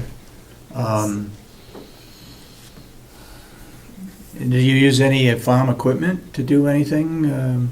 Lifts or anything? Charge you to rent that lift. Yeah, but I put that under building maintenance. Oh. I mean, I had to spend $150 to rent a lift to change a light bulb in the parking lot, but that went under my, I believe we put that under my building maintenance line. And this isn't charged to the farm, or it is charged to the farm? The farm's This is charging income. us. I mean, the child, excuse me, the. This is farm income to the farm. Right. But you don't have any idea what that, even No, the I told $800? her, no, she sent me over a detail and just said journal entry. And I got that yesterday, and I didn't have time to pull through invoices, Okay. come over here and pull through invoices, but. Well, take $1,000 out of that one.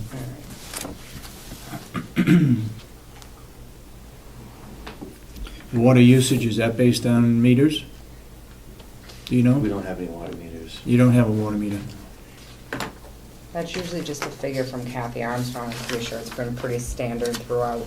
Seems like every year it's been 20, 21, 22, the previous year, so just, those are journal entries she does on her own. New equipment? New equipment, I put $3,500 in because there's a piece of carpet maintenance equipment that I'd like to buy. It's going to extend the life of the carpet if I can keep that. It's basically what they call a pile lifter. That carpet sees an awful lot of traffic and it gets matted down. And Pile lifter. Pile lifter. There was yes. a pie lifter. No, it's a contra-rotating brush that has other purposes other than pile lifting. It does some deep cleaning, but I think to get the best life out of this carpet, I'd like to put that piece of equipment into action. Could you, Paula, put together a list of equipment on one page? Department, such and such, maintenance department, such and such? Okay. Anybody got any further questions on the plant operations budget? Overtime, how much overtime and why do we have overtime if you have a full complement of people? We barely touched that line. Yeah, it's only at 550, well, we'll be at roughly 550 by the end of the year, so you can. Can we cut it down $1,000? But If everything goes well and nothing breaks on Well, Sunday nights, we got a full complement now, right? yeah, Right. every once in a while we get called in for something in the middle of the night. But it's been very, very few. Like I said, we barely touched the overtime line this year. I'd like to have something in there for that overnight emergency, but Yeah. Mr. Brown, you have your hand up? No. I see you. Okay, all right. I'm assuming the salaries are the 40 cents, and all those other figures based on that. Yeah.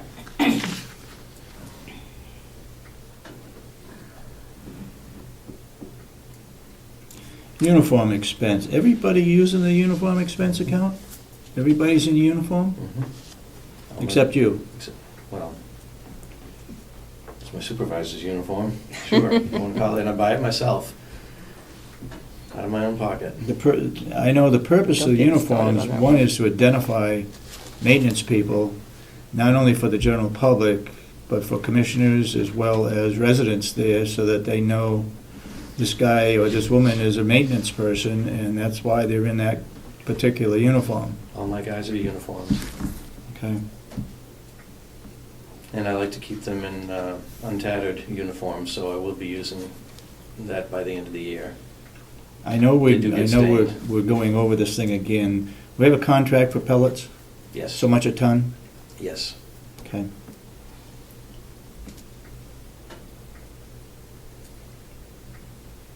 We didn't use anything in generator expense? This is the Yeah. generator for You- both places? You want to ask Will that question, because he maintains, it's my line item, but Will actually does the handling of it. But we're talking about two generators, okay.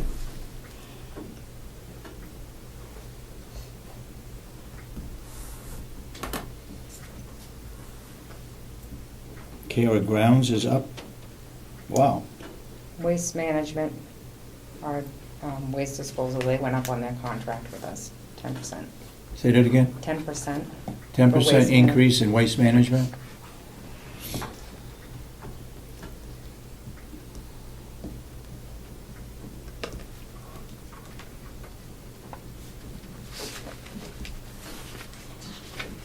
Question, Mr. Chairman?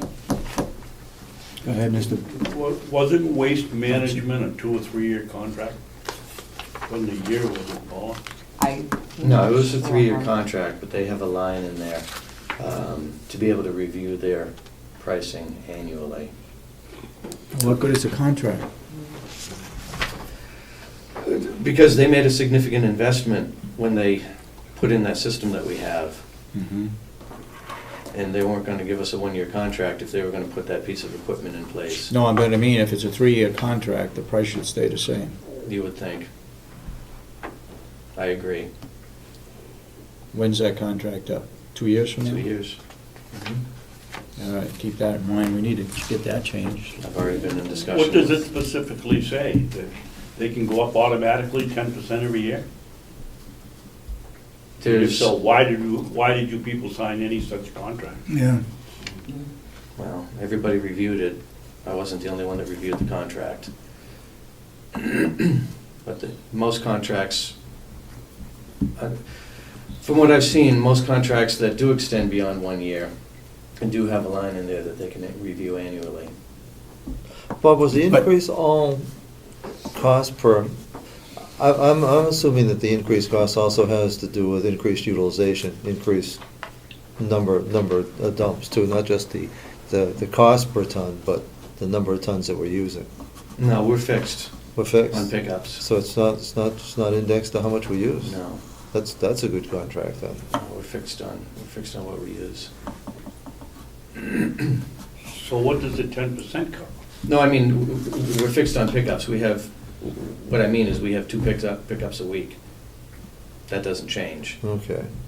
But the amount that's being picked up changes? No, they don't bill us on weight.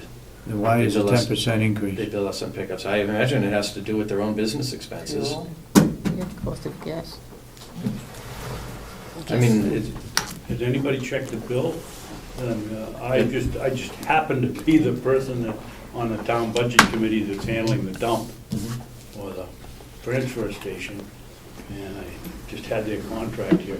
Are you sure they haven't put a surcharge on the cost of hauling? On top of the 10%? we can look. I think it might, maybe they haven't, I don't know, but it's certainly something Yeah, to I look at. wouldn't want to venture I to would guess. say that if they're getting 10% because of their costs are up and then charging a surcharge, that they might be double dipping. I don't want to, yeah, you're right. I don't want to defend them, but I think being a former business person, trying to project your costs out 3 years is extremely difficult. You know, like I said, they made a significant investment in the piece of equipment that they supplied us, and they needed to cover that. But as far as annual business expenses, they have their own salaries. You don't know what fuel's going to do. You don't know what insurance is going to do. To look forward 3 years and give you a price to carry that price for 3 years, I think that'd be extremely difficult. I see why they do it. Not that I agree with it, but I see why they do it. Well, I can understand why they do it. It's kind of a lopsided contract. But when the contract is up for review, it'd be in our best advantage, I think, because of that, to try to get them to do a 1-year contract, or at the very most 2. Okay. Are So we that was- recycling anything? We're recycling cardboard and whatever other recyclables that we can get in there. Do we get anything back from it? Any payment? No, No. no. But it's not expensive to recycle. Is it saving us any money? Rather than throwing it in, oh yeah, sure. Because if that were to go into a trash dumpster, it would cost a lot more. A lot more. Yeah. But we're not getting anything out of it, but the company is. Sure, but it's costing us less True, for trash disposal. true. I see what you're saying. But why shouldn't we be getting some of that cardboard profit, revenue? It's what the market bears. Is that the only thing we recycle? They're essentially charging us for transportation. Okay. Cardboard is the only thing that we're recycling? Cardboard and anything recyclable that we can get in there. We don't, I don't tell Rob to pull out his kitchen cans. That would just create a nightmare for him, but anything that we can recycle, we do. And we fill that thing up weekly with cardboard. Mm-hmm. That dumpster is full when they take it. Anybody got any questions on plant operations? So if I understand it correctly, you don't know if we save anything on the pallets? Is that what you were saying? Oh, we're definitely saving money, but we don't have a full year under our belt. I've only got 1 summer. Oh, okay. I've only got a few months of operation. we have our speculation, we did our math, which was our best guess, Mhm. but we don't have any history to support that. But there's some, Which is why I'm being cautious going forward in this next budget. I'd much rather have money left over, that we can say, oh yeah, we saved this amount of money, than fall short. I agree. We need to be conservative Mhm. in our estimates, right? Okay. All right, let's move on to laundry. Laundry, not a big change. We dropped the contracted fees and services. I know last year we had dropped it down a little with an understanding that hopefully we'd save more money. So I decreased that by 4,500. Debbie is now getting her hand towels and face cloths also through the contracted company. So we took out that line item. I just left $1 in it in case it goes back to doing it the other way, but it seems to be saving her money, not purchasing our own linens. So their total department is actually down by 5,300. Equipment maintenance and repair, do you do any of that in laundry? Yeah, anything that I can. But I do have the laundry company come in and do an annual service on the washer and the dryers.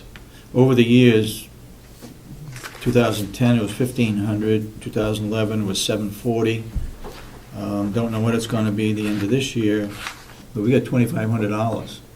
Can we knock it down 1,000? Knock it down to 1,500. Yeah. You want to take 1,000 out?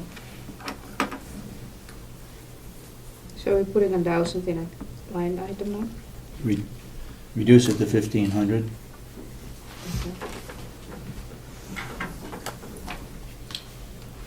The washer did break down a couple times this year, and we were able to... Is that a fairly new washer? No. I don't know how old it is. No. But we were able to repair it. Did we do in-house. any upgrades on the washer or dryers in the laundry department? No, nothing. Most of that equipment's older than Paula. And at one time, they had bought that single washer Hmm. down at State, down Barron's? yeah, just down at the regular. And then we found we couldn't use it because it isn't regulated by the state, we couldn't regulate temperature. Temperature? Yeah. It is amazing what gets done in that old laundry with one washer and two dryers. It's probably the most economical setup I've ever seen. Typically, you'd find 2 or 3 35 or 50-pound washers with a bank of 4 50-pound dryers. I'm actually very impressed, and using, as they have been, general linen for offsetting some things, it ends up being a very efficient operation. What happens if the washer breaks down? Well, I was just gonna talk about that, because there's no redundancy built into that at all. I think there's a backup 20-pound machine.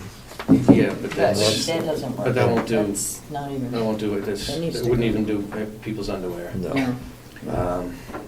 Is there any way of using the washers over at the jail? Jail, yeah. You mean if we had to transport If over there? if something happened and it broke down? Well, if something happened, we'd have to. We'd have to... Well, There's no the other trust. alternative is to buy a brand new one and get it installed as quick as possible. Right, right. I mean, we'd make it work. Transportation, it would be a logistical nightmare, because working over at the jail, you've got gates to travel through, the security, it's just, short term, we could deal with it, It long would be term, fun, yeah. not be good.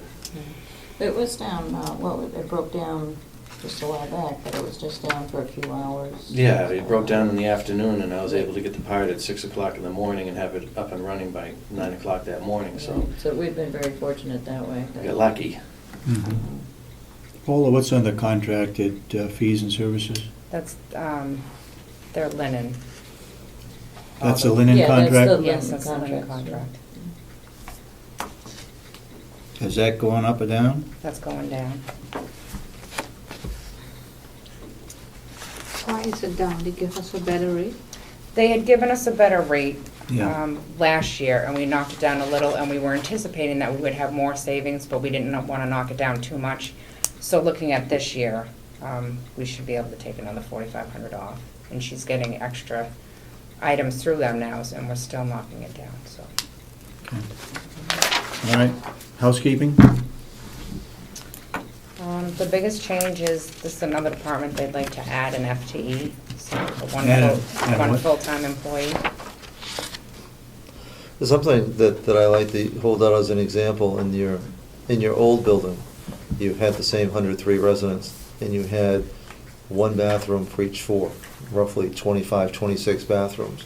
Now you have 103 new rooms, each with their own bathroom and larger bathroom, and staffing stayed the same. So it was probably a bit ambitious to think that it could be done with exactly the same hours. But Deborah and her crew do a great job, but it's pushing the limits. Yeah, it's like we're racing all the time. You're in a race Mhm. every day to get all your work done. How many do you have? I have, She's 9 right now, 9.4, including herself. yeah, and I include myself as one of those. But weekends are really tough. Weekends, I'm short on weekends. So I was hoping to get 40 hours, and I would take one employee who I have, who is not full-time, and make her full-time, and then take the other 32 hours and hire somebody for Friday, Saturday, Sunday, and Monday. So I would have every weekend. That would give the extra person I need for weekends, and it also would take care of Monday and Fridays, which is short for us because the people who do work the weekends. It would, So you're adding one full-time person. yeah, What you do with that 40 mix hours. is up to 40 hours. What is the hourly rate? $10.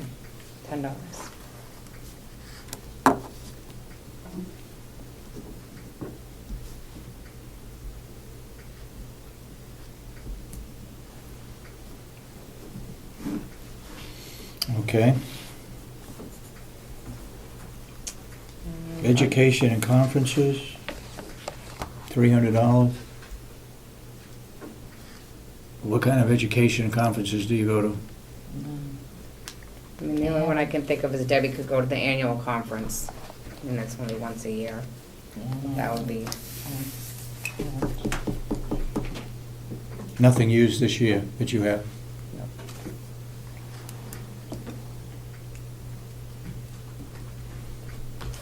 Would somebody from that department necessarily be at the Kronos conference? well, I Well, hope Debbie will, eventually yeah. have to. That Yeah, will, once they, all the department heads, I'm hoping, are gonna obviously put their own schedules in and take care of their own Mhm. departmental timesheets once that's up and running.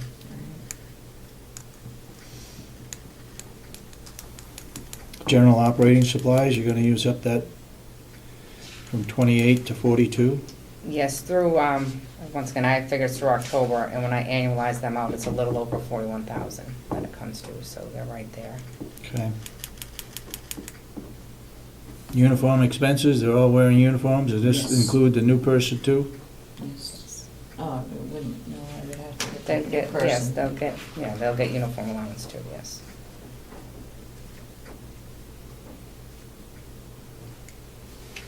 No new equipment? Oh, Very little equipment repair?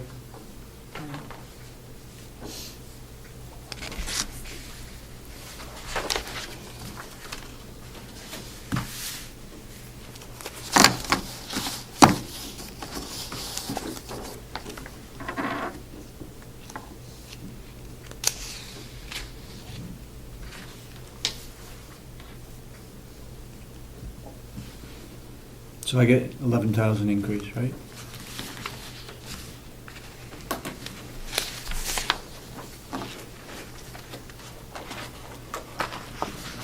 Medical insurance dropped almost $20,000. Someone, We had someone that dropped getting it. She didn't get it. Were She they dropped her medical. family plan? She was on a family plan, yeah. She And dropped it. any particular reason why? She couldn't afford it, her The husband. 20% she couldn't afford? So she has no insurance at all? Not through her husband? She, well, This is it sing- was a tough winter, last year her husband didn't have the work and she just couldn't afford to have it. That's Come especially out when of you her need pay. it. That's especially when you need it. I know. Holy Moses. Yeah. All right, thank you, Debbie. Physicians in pharmacy? That actually went down a little over 10,000 due to, under our consultants, we had a music therapist. We no longer have her, we're no longer utilizing her, so that has come out. A music therapist? Yes, I know somebody whose daughter is taking that up as a vocation. Okay. But everybody else is still there and staying the same, so.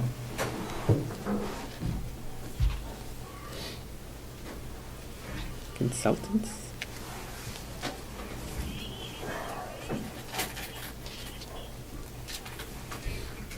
Okay. Physical therapy department?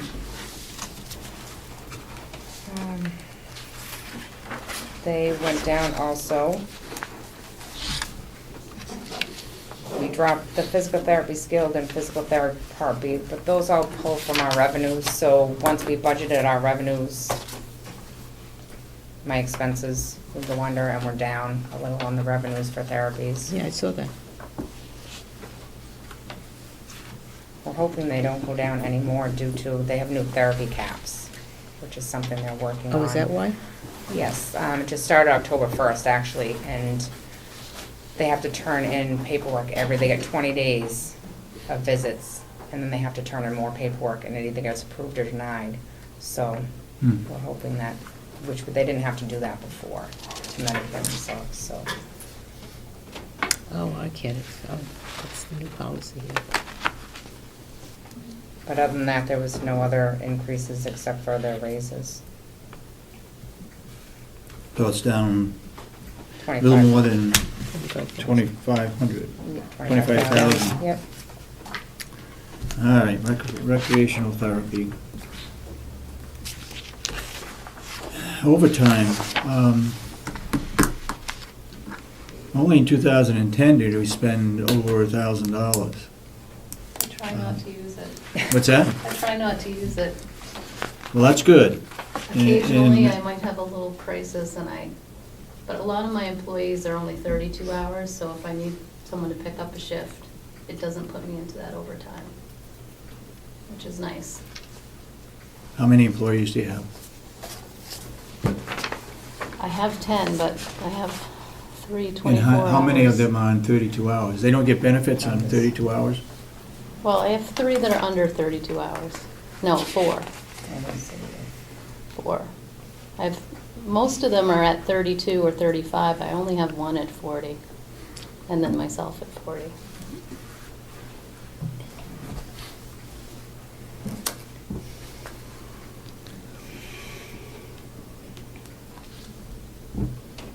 So how many do we have? 10? Well, I mean, altogether, people-wise, or Yes. And how many of those 10 getting benefits? it was 11, 12, I didn't what count we're it. asking altogether, but there's only 8.6 FTEs. They're not, none of them, like she said, there's only 2 full-time people. One is you, Yeah. okay? So, And- and then there's only, I think, 3 or 4 that get retirement that are over the 35. And then their medical insurance did go down, 29,000.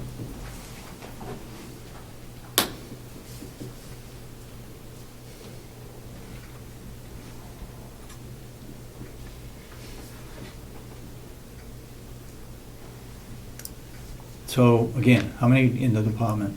10? 11 if you 11 count the people. driver. Right, Including you? yes, Did you count Dale on that? yes.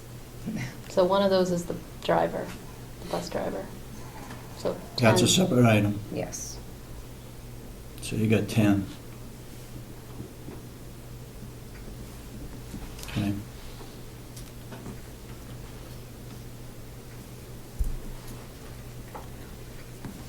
Education conferences?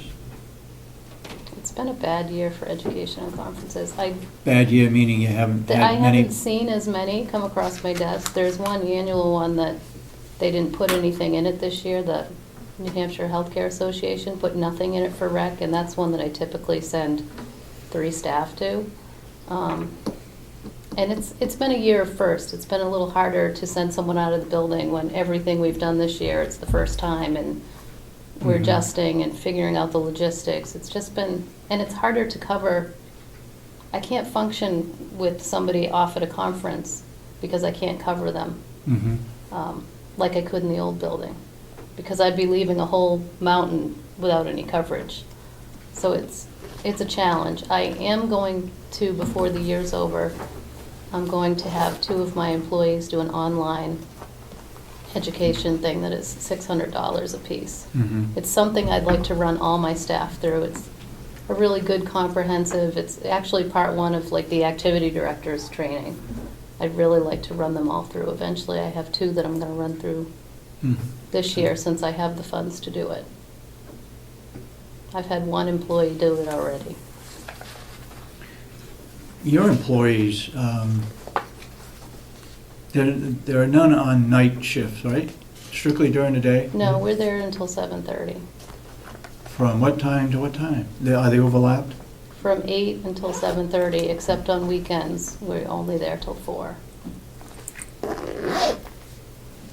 And my staffing drops in half at night from what it is during the day. Why are you there until 7:30?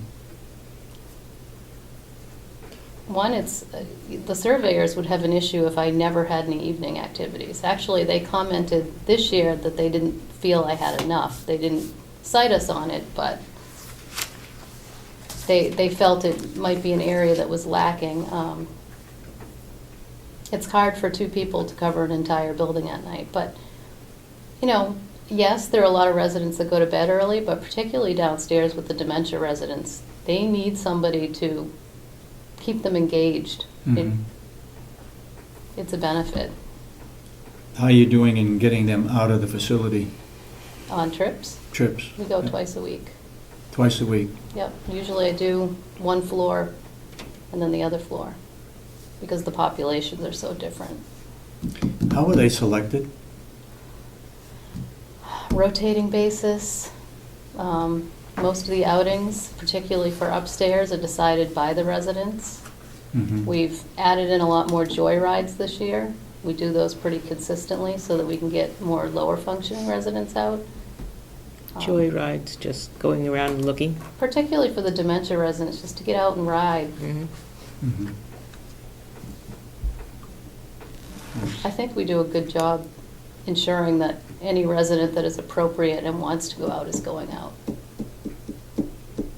That variety is important between having big events inside, routine events, but also the outside trips to give a little diversity so that you don't get the boredom factor. Can we take $1,000 off bus expense? Over the years, We do have a new bus now. 2,600. What's that? We have a new bus now, so I would think it's less likely to have issues. The old bus, it seemed like we were repairing one thing after another. So we can take $1,000 off that item? And hold our breath. It's one of those unknown, it's almost Yeah. like an insurance expense. There's certainly the tires and routine maintenance, but it's always the unexpected maintenance that you really don't know how to plan for. If this is a new vehicle, is it still not under the warranty of the new vehicle? I don't know how long it was warranted for. No, it's just when it comes due for when it needs tires, it Regular. needs 6 Oh. tires, and it's always, it ends up being big expense. It's $3,000 is likely to be adequate, but likely is no guarantee. $4,000 is almost assuredly going to be accurate. So it's not unreasonable to cut $1,000, but there's always an unknown with a vehicle. How many miles are on it? Do you know? I don't know. I'm sure Dale knows, but Because a vehicle like that, if it's approaching 20,000 miles or so, it's going to need brakes soon.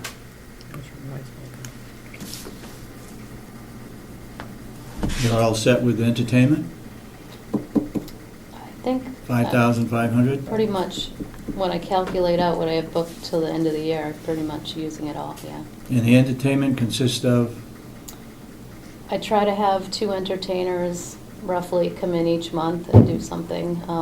It also includes expenses for our annual family picnic. That's usually a larger expense than the regular entertainer. Nursing home week, a lot of special events that week come out of that. Mhm. Okay.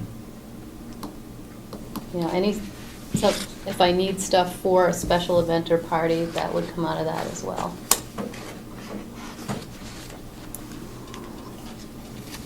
Anybody got any questions?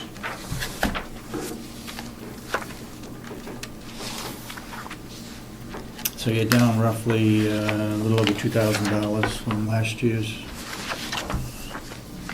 No, it's gonna be more than that. Mhm. It'll be $3,000. You're gonna take $1,000 off, it's gonna be $3,000. Yeah, okay, how many people do you have again? 8.6 full-time Okay. equivalents. Full-time, if you do them full-time. 8? 8.6. FTEs, that's not actual people. I have actual 10 bodies. Right. I was gonna say And then it's I 0.6 have of a a bus person, it's a little driver, hard to which is a figure out. separate line. Down 3,300, okay. Social Service Department, Nothing changes. thank you, Thank you, Susan. Susan. Nothing's changed for them except their salaries and medical insurance. Other than that, everything has stayed the same as far as their office supplies. They're only at $100 for that. Excuse me, the only reason I'm still sitting here is the annex. I don't know if you plan on talking about that in the near Yep. future. Should I stick Is it on around? here? No, I don't have, that's not part of mine. No. Okay. Call me another time.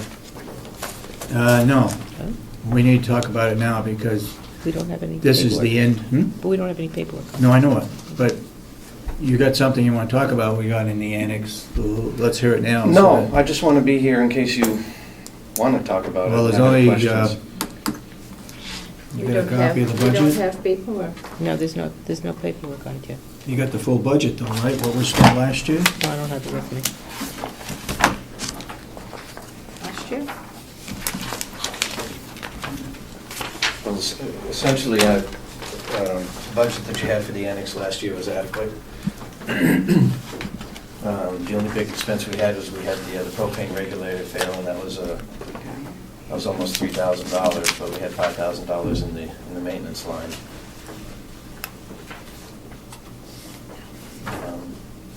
We have a total of $30,000 in the annex. Yeah, I see no reason to change it.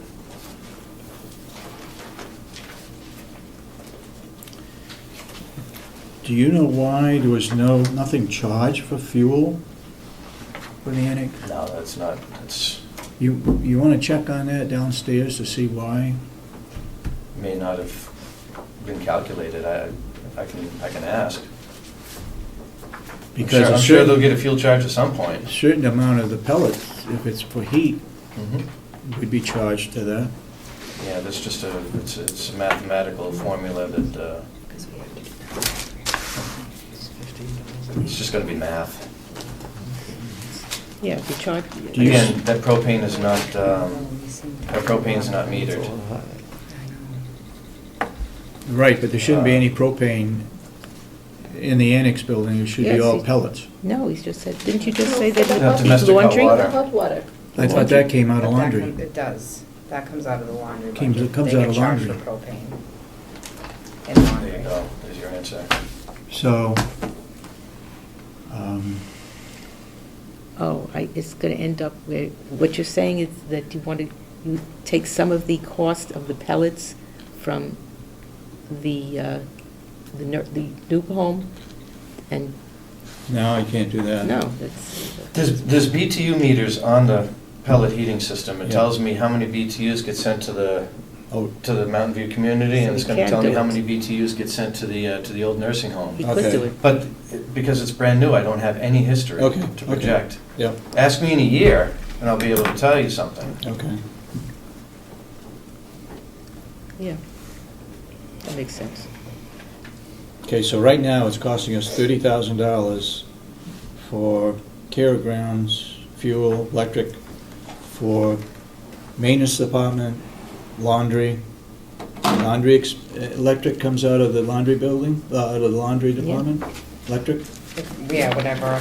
Yes. But some of this stuff like care of grounds, that We keep the grass mowed, we keep it plowed. Plowed, yeah. We didn't have to shovel So it's a the roof. benefit to the laundry department. Yeah, yeah, we didn't have to shovel the roof last year because we didn't have any snow. Don't bet on this year. Yeah, this year may be totally different. Okay, all right. We've been doing basically nothing other than keeping the building alive and breathing, that's about it. Been locked up? Locked up. Okay, Yeah. all right. Okay? Good, thank you, Bob. Yep. All right, social services? The only change was their salaries, their raises. Okay. The only change was what? Their salaries for raises.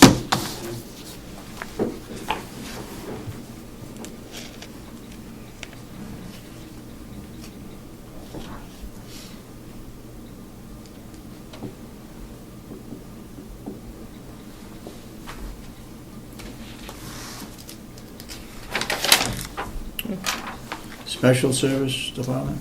Special services is mostly incorporated with our revenues. They're all for the therapies, for the skilled therapies, for the Part B therapies, so they all pretty much run off on what we're projecting for revenues. So altogether, that department went up 63,000. But again, that's mostly tied to revenue, Covered so. by revenues. The criminal records did go up, but we seem to be doing a lot. I mean, every time we get an employee. Criminal records are on, New employees, we have All to do new one. employees. Yep. And they got more expensive this year. They are more expensive than they used to be, Yes. and how is that done? through the mail. We send Through them- the mail? Yes. To the state The police. state police down in Concord, if they get sent to Concord. That's actually a health services requirement. We can't Yeah. do it otherwise. I just happened to go through that yesterday at a meeting. Criminal records checks now, I think are done through the attorney's office and the No. sheriff's office? No. We did look into that at one point, it cannot be done through them. No. They Can't have be to go done. down. The state requirement is odd and unusual, and as nursing home administrators, we've been fighting it for years. There are better ways, but the regulation is specific to the New Hampshire State Police only. You can do more if you want to, but you have to do that as a minimum. That a requirement through? Nursing home regulation. So that's through the Department of Health and Human Services? Yeah. Exactly. Um, We've argued with that for years, Yes. because the New Hampshire State Police requirement, only, if somebody came from New York, it doesn't show anything about their history in New York. It's only if they have a record in New Hampshire, which isn't always helpful if somebody has only lived here for 2 years. I would suggest check out to see what delegation members on Health and Human Services, to see if something couldn't be done about that. That's one item that maybe the chair of the delegation ought to be aware of, and maybe that's something that we'll bring up during the budgeting process. Because During the hearings. it'd be much more expedient if we could do it online, because sometimes it's actually can be a delay of 3 or 4 days to, Right. even if you fax it down, by the time it gets back, you have somebody who's ready and willing to start work, but their start is delayed by 3 or 4 days. I don't think we can fax them either, I think they have to be, because they're notarized. I Oh. think they have to be down with the original signature. So we have to mail them and then. And wait a for them to come check. back, and a check. Mhm. And a check, they won't allow you to prepay or carry an account with them, so, I Okay. mean, at different times you hand carry it down to Concord and back to get somebody started, Really? which is a waste. Mr. Babson? Just a quick question, what does one of these cost? $25. $25, and we're going to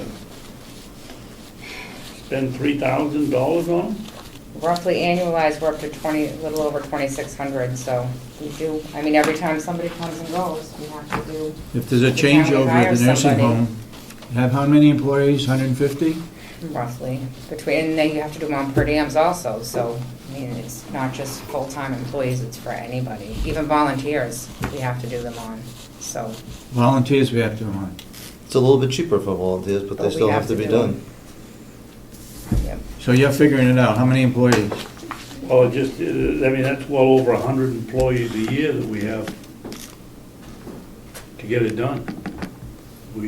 Including volunteers, volunteers change. Volunteers, right, well, employees, yeah. That's 120. Yeah. Now, our It seems like an goal, awful big turnover. well, Well, we're it's, hoping it won't be, but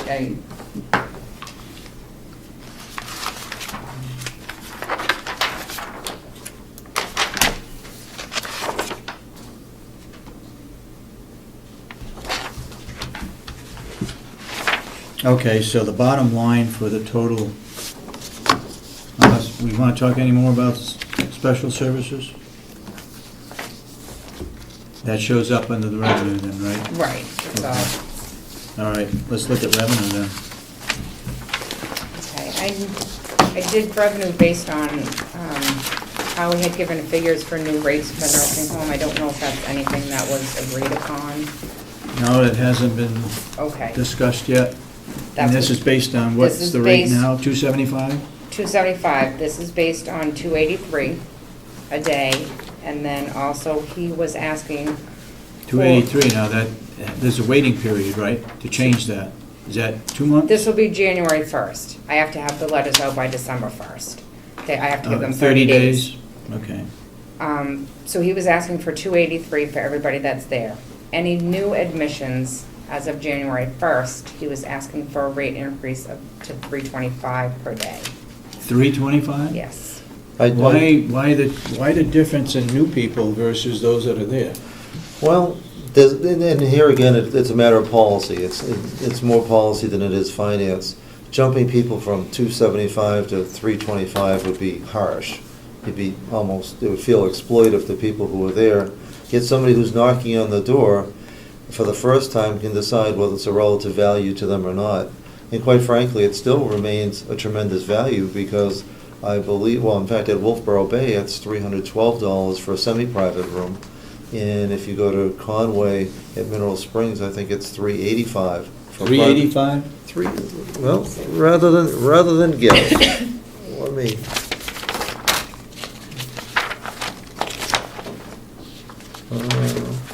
I, off the top of my head, I would tend not to agree with that. I think that ought to be charged 283, anybody that's coming, anybody that's in the nursing home, if Okay. that's where we're gonna go. I mean, why charge 325 for somebody new coming in? I would, if I were that resident, or the family of that resident, found out that that I was being charged more because I'm just coming in, I would be furious. Yeah, but they're getting the same services. Same services. Same, right. So- Well, it's sometimes you pay differently when you buy a car 1 year to another year. I'm looking at how to maximize revenues. Quite frankly, the 283 is way low compared to what the market is for private pay. And it wouldn't feel right to tell somebody who's living here, well, by the way, we're gonna go up 20% because we've been nice to you for the last 3 years, but now we're gonna charge you more. You have a new building that you have not changed your pricing to reflect the fact that you have private accommodations for. So you have the opportunity to charge more and still give people a relative bargain.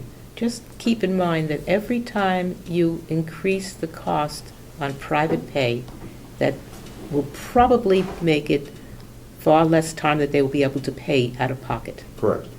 So eventually, you're going to get down to the point where they can't pay anymore, and it's going to be a Medicaid issue. That is true. How many do we have private pay, do you know? Roughly 25%. 25%. So 25, 26 people. Yeah, roughly at any given time. And that's what this budget's based on. It's actually based on 24% private. And you're basing it on 325 for new people coming in? Right, we That's only have budget? 2%. For budget purposes, I split the privates. I only did a 2% at the 325, which is roughly 2 people for the whole year. And the rest I did at the 283. So if you want to change that and just do 283, then that's going to change my revenue. So I don't know Well, if you just want to. That's have what a I problem. I would have a feel. problem They're with gonna be charged the same thing. We Yeah. can't, I mean, they're getting the same services, so why, I can't buy it. How do I you don't. feel the same way? All Absolutely. right. Asha, how do you feel? Yeah. They should be charged the same rate, not anything new for new people, not any higher figure for new people, No, same rate is fine. same? Mr. Do Babs? the 283. I agree with all of you. What's that? I agree that if you're gonna do nothing but aggravate people with two different rates, why not, if you feel it's necessary, why not raise the 283 to something a little higher? 290? Well, I don't know. Yeah. I know that it wasn't too long ago that we were charging $225 a room, and that was maybe 3 or 4 years ago. It's been a substantial increase, but that's not what we're arguing about. I just think that if you need more money, or you feel you need more money, the way to do it is to have one rate and make that rate higher. You're only going up $8 a day at 283. If you went to 290, you pick up some of them. I just saw these guys coming out.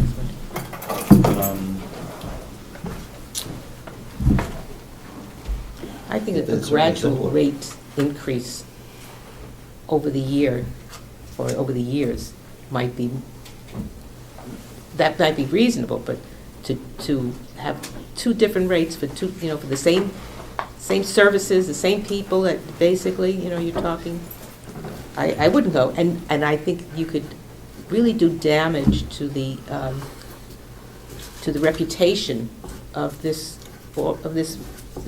home if you had something like that was so evidently unfair. You're out in the street looking for some place to put your parent, and you find out that it's gonna be $325 a room in the new nursing home, and then you get fishing around and your friend says, well, my parents are there at $275. It's gonna do nothing but create a bad reputation. Could I hear a motion that we keep the same, I would keep it, I move to keep it the same for all people coming in. you made that motion, I'll Yeah. second it. Any further discussion on that motion? All those in support of the motion say aye. Aye. Aye. Now, what number would you like that to be? Okay.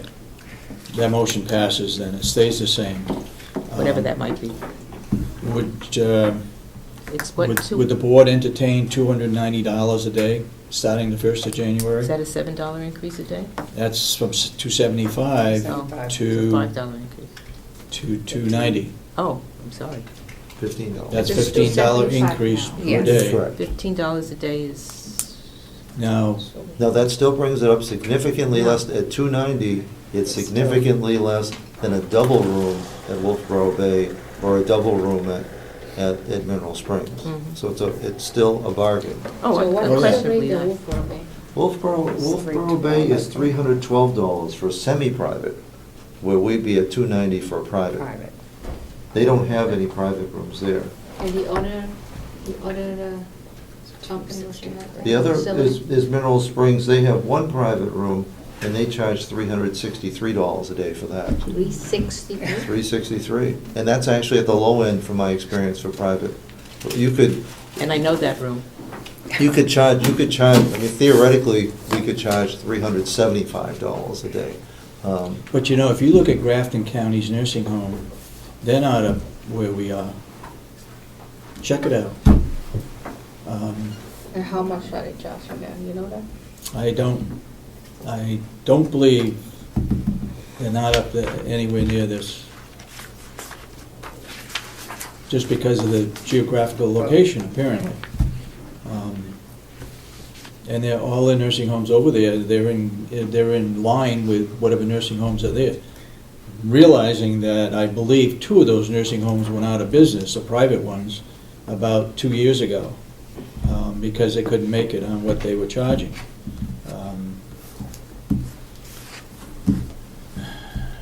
So, I've always been one to try to keep the private pay down. But on the other hand, we can't afford to run a nursing home too cheaply. I would entertain a motion to go to 290, this effective January 1st So you're going from 275 to 290. to 290, rather than going up 325. I mean, that's $50 a day difference. So January 1st? I'm asking for a motion or some feedback as to how you feel about it.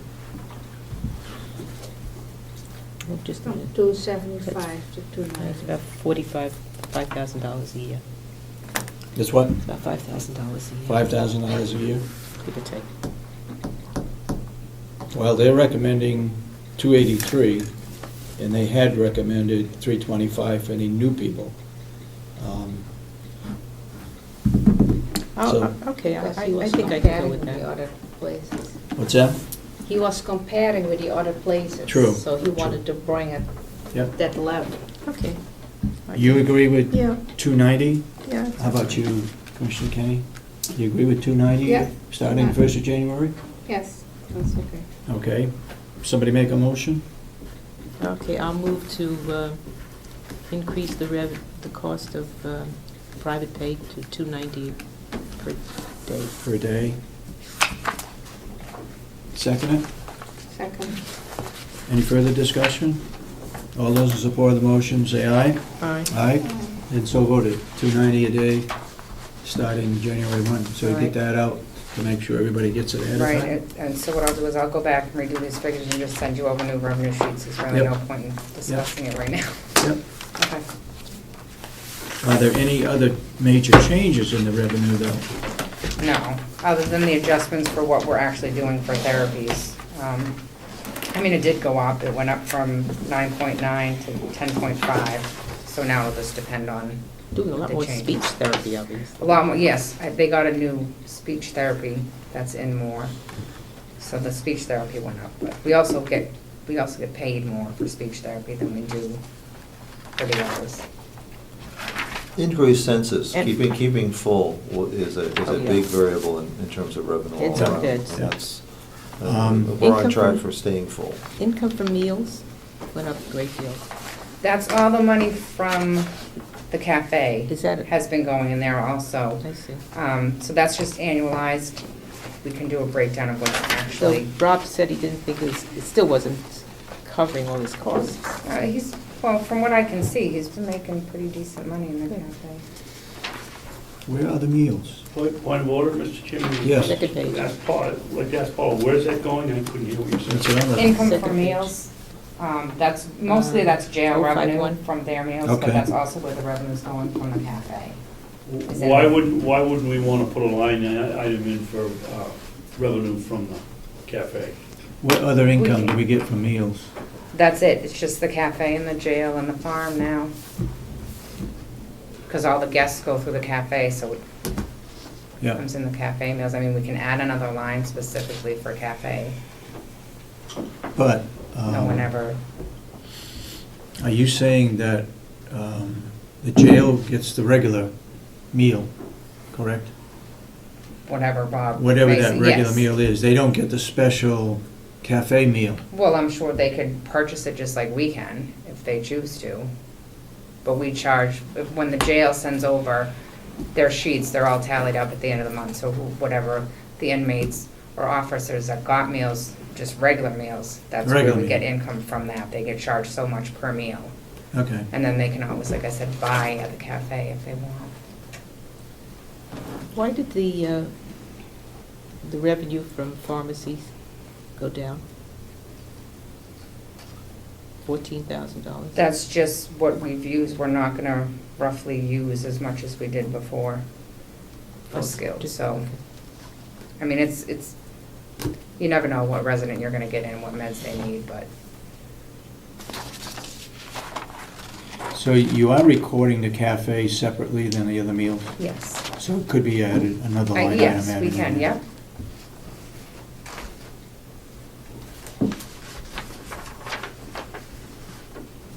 Now, if we look at expense, how can you figure the expense in there? I mean, what difference,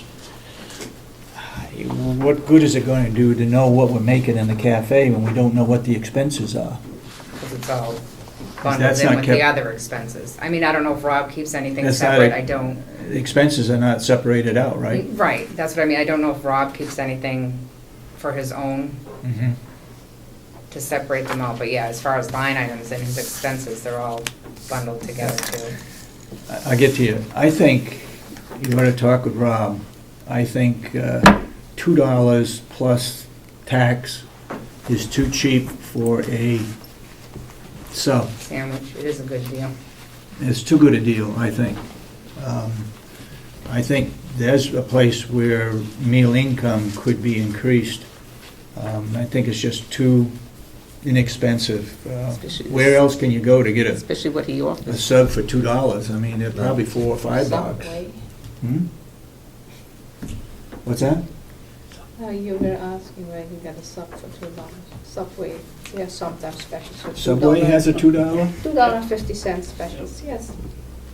See, what Rob will say is, and we'll have to actually look at numbers, so we're not guessing, is how many people are staff that are essentially upgrading, that if the price gets too high, they won't take anything at all. And I think it's time, we've had enough Well- experience now for us to actually look at some real numbers to figure out how many extra hours are going into that, so we can actually get a cost report, find out each month how much we're, and to look at where we can increase prices too. Okay. That's Certainly. Just review it. That sounds too low. Yeah, okay. All right, Mr. Babson? I was just saying, in a perfect world, it probably would be nice, Mr. Chairman, I know exactly what the cost of the cafe are, but for just to begin with, for you folks to sit there and look down and be able to say, well, we only made $200 this month, there's something wrong. All you could really basically do is use it as a reference, and that in itself is a help. But without knowing the expenses, Well, you can look at it, and if you can see $5,000 a month, yeah, yep, then it's time to worry about the expenses. But if you look at it and it's $300 for the month, hey, this, you don't have to be a genius to figure out this isn't working. yeah. And we don't even have that, so a starter would be just to put that one line item in under revenue, and just Revenue. find out.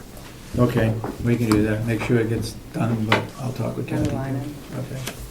Mr. Brown, did you have your hand up again? No, okay. All right. Anything else you want to, Damon, you want to Yeah, just. get in on this? A clarification on Kronos. It's just, we left it at 3 years ago, the data was inputted, and then something stopped, and then it just didn't go forward. I'm just wondering if anyone remembers why it didn't go forward after the data was inputted. Would have been correct.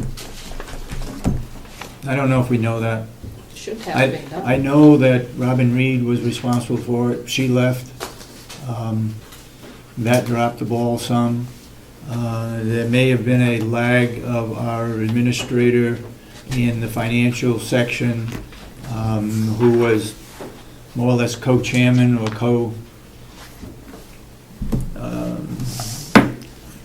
person that was looking at the Chrono system. Now we've got one person, we can hold that one person responsible, and if she says that somebody's not cooperating, then we can fix it. If we have to have the company come in and explain what happened, well, we can do that too. But not knowing exactly where it falls, we're trying to correct it. Do you recall how much it cost, the whole system? No, I don't. Was this Anybody? $100,000? Almost $38,000, I believe. 38,000? What about the IT portion? Didn't we pay Cybertron for that? For Kronos? Didn't we pay $80,000? No, I don't think It's so. nothing to do with Is this just at the nursing home, or is this other departments as well? The whole county, including the sheriff's department. The sheriff's department is different because they don't come in to report. Somebody has to send in their information to the system because they don't come into the building here every day. Are all the departments in the different stages in the Kronos development? I think that's probably true. I think we're trying to get the nursing department It's the largest. in, working. They were the ones we really got it for. He just That was why we mentioned got it. Robin Reed left, I think she left in June or July, that maybe may have dropped the ball. But the Kronos is like 3 years ago, so Right. it is for years there. And basically, that was supposed to take care of scheduling. That was the purpose. And the They- payroll was supposed to follow that. I'm not sure where They went the other way. where that is, but maybe it's the other way around now. Payroll is about ready to go in, but payroll still goes with scheduling. I mean, if they don't come to work at night, or they get a shift differential and all that stuff, it all affects the payroll too, so. I gotta admit, it's a complicated system, and I think from now on, we'd be looking at union contracts and trying to make sure that people are getting the same benefits as much as possible. I think that was out of whack a while ago.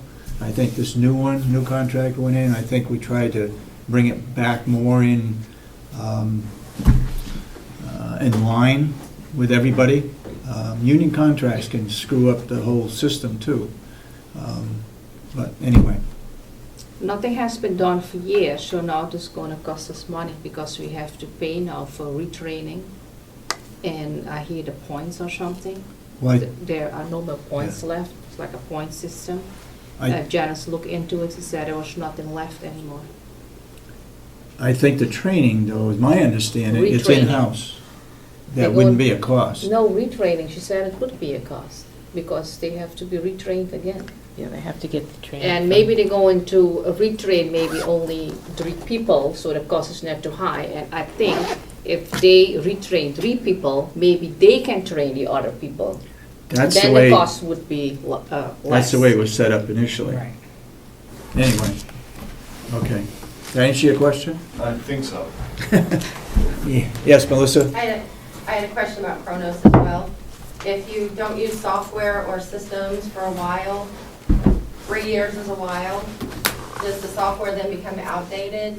Are upgrades included in the cost? and What they're saying contract? before you came was that the data that was entered into 3 years ago Right. is not correct now, so that all that has to be updated. Right, but that's the data itself. What about the software? Technology is changing constantly, know. software is being upgraded. Yeah, We haven't heard anything about that. I haven't heard about software. Maybe that's a question worth asking. didn't Are hear it, upgrades but included in the contract or the purchase of the system in the first place where upgrade is included? I'd have to go Don't back and remember. look at the I have contract. to go read the contract now. What's in it? Mr. What's Babson? not in it. This probably won't be a very popular suggestion, but have you thought about maybe chunking the whole thing? I mean, I can see this as an ongoing cost. It's obviously over 3 years that people haven't been the least bit interested in making it work. It's been a disaster, and maybe we should cut our bait. I don't know. I hear it. I don't know, I don't have enough background, but sitting and Janice? listening to people that are supposed to have done the work, and they obviously haven't, I don't know whose fault it is, but it hasn't gotten done. Well, regardless of that, Janice has worked with this. She feels very positive about it, and she thinks that it can and would be of great benefit to get it working properly. Okay. Melissa? Do you know if other counties use it Yes, Yes. successfully? yes, Yes. Do you know which ones? offhand, no. Okay, thank you. I think there's at least 2. Okay. I hear it's a great system if you use it and if it is used efficiently. It really helps. Janice worked before with it and she said it is really a great system, so. Anybody else? Okay. Gentlemen, you're next, I guess. We can talk about dogs? With that, Are we going to talk about dogs? we are. We're going to dabble in dogs a little bit. You should have brought mine then. All right, these correctional officers are here to talk about the budget regarding rifles, guns, ammunition, training, and cost involved in that. So if you'd introduce yourself and say what your specialty is and how you fit into this situation, please. I'm Specialist Baker. I'm going to be talking about the ammunition, the storage facilities, training equipment that we need.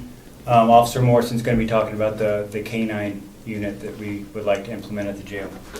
Well, I'll go first. And well, I was reviewing the commissioners meeting last week about my particular section, and storage was one of the big issues that you guys were talking about yesterday. And I brought a picture of the current storage we have now, a little lacking for even a private person at their own residence to have ammunition, very much less secure for a county facility to be using that type of. It says New York Police Department? We've actually had to bring in our own storage facilities, storage cases for some of our weapons that we bring in, just because we've needed to donate, because every time we ask for equipment, somehow it gets cut out of the budget. So that's why I'm here to talk about it. It's a need, and it's very small. One side we hold ammunition. As you can see, there's 2 doors. The other side we hold 2 pistols and 2 rifles. I'm hoping to expand on that because I want to get to the point where we are like a sheriff's department or police department, where we issue our officers a firearm instead of them going out and spending $500, $600, sometimes $800 on a pistol for them to use at work. And I've got a little pamphlet here for the commissioners to look at. Just kind of, it's a rundown of what we're going to be talking about here. And single cost, I know we talked a few years ago, Commissioner Sorensen, about one-time buy items. And a lot of the things that I'm asking for is I've asked for every year for one time. And we haven't been able to get those items because of budget cuts and things of that nature. The first page is going to be the practice ammunition. For me to successfully qualify and teach somebody and get them up to standards that we need, I want to give them 50 rounds of ammunition per month, which comes out for a 12-month period, 600 rounds per year. And then in addition to them training on their own for those 50 rounds a month, I want to do 2 training qualification days with them. And those days would be about 150 rounds, which would be 300 rounds per year. So total for one officer, for 1 year of training and qualification and getting them up to standards as a regular police officer, is going to be 900 rounds. I want to back up a little bit. What is the need to get them up to standards, and how are the weapons going to be used? What do you mean how the weapon's going to be used? The weapons are going to be used for transports. Yep. If we have an escape and we need to go search, if we need to do community service projects throughout the community, which we have done and are very successful in the community, we go out and we do these things, clean up details. If we need to do hospital duty, which we have done in this state, as well as we've had to travel to Maine for a hospital duty, things of that nature. Anytime that we take inmates outside of the facility, our officers need to be armed, because we are dealing with the public, and we need to keep the public safe, the inmates safe, and the officers safe when we go out. Does that answer your question? Yeah, the outside bothers me a little bit. I was under the understanding that should an inmate escape, that the local police, the state police, would be the ones that would be looking for them, and not our correctional officers. We also have ties to the inmate, because per statute, the superintendent of the facility is responsible for the inmate. So we would not necessarily go off the county grounds, but our county grounds are actually pretty big, and we would search those areas. Plus, when we do recreation yard, we have an officer armed outside the fence.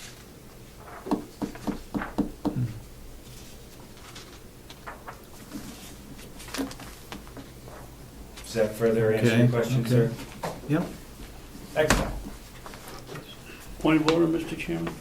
In this readout we had last week, is any of the material in here? I was just looking through it and I didn't see it. No. I thought it was, but I have adjusted my numbers a little bit from last week. Okay, what was given to us last week was a list of all the ammunition, all the weapons, what was needed for storage, and so forth. So then I should have that. That's on a separate piece of paper. It should be separate, yep. Okay, thank you.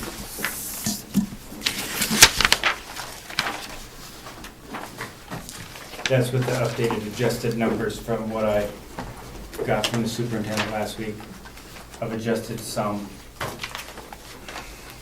Well, I guess which ones were adjusted? The weapons and storage at the top, that was $5,000 from last week. I've downgraded from that, and I found I could get 2 for $2,000, so I've taken $3,000 off that 5,000. Okay. that you asked Okay. from last week. Any other changes? Not off the top of my head. I've been working on it, trying to get down as much as I can. But I want to get through this. With the practice ammo, 30 officers at the department at 900 rounds for each officer per year. That's 27,000 rounds. I'm actually only asking for 20,000 rounds, so I'm going to be 7,000 rounds short of training facility. I just want to go back. I thought my notes say that it was 50 rounds per month. Correct. That 600 you said was per year. Correct. For individual officer, here's 50 rounds. I want you to go train by yourself on your off time. And then 300 rounds for training with me and the training staff, personally working on different types of scenario-based training, things of that nature at the range, plus a qualification twice per year. That's that 300 rounds. That makes the 900 rounds for one officer for 1 year. Does that clear it up a little bit, ma'am?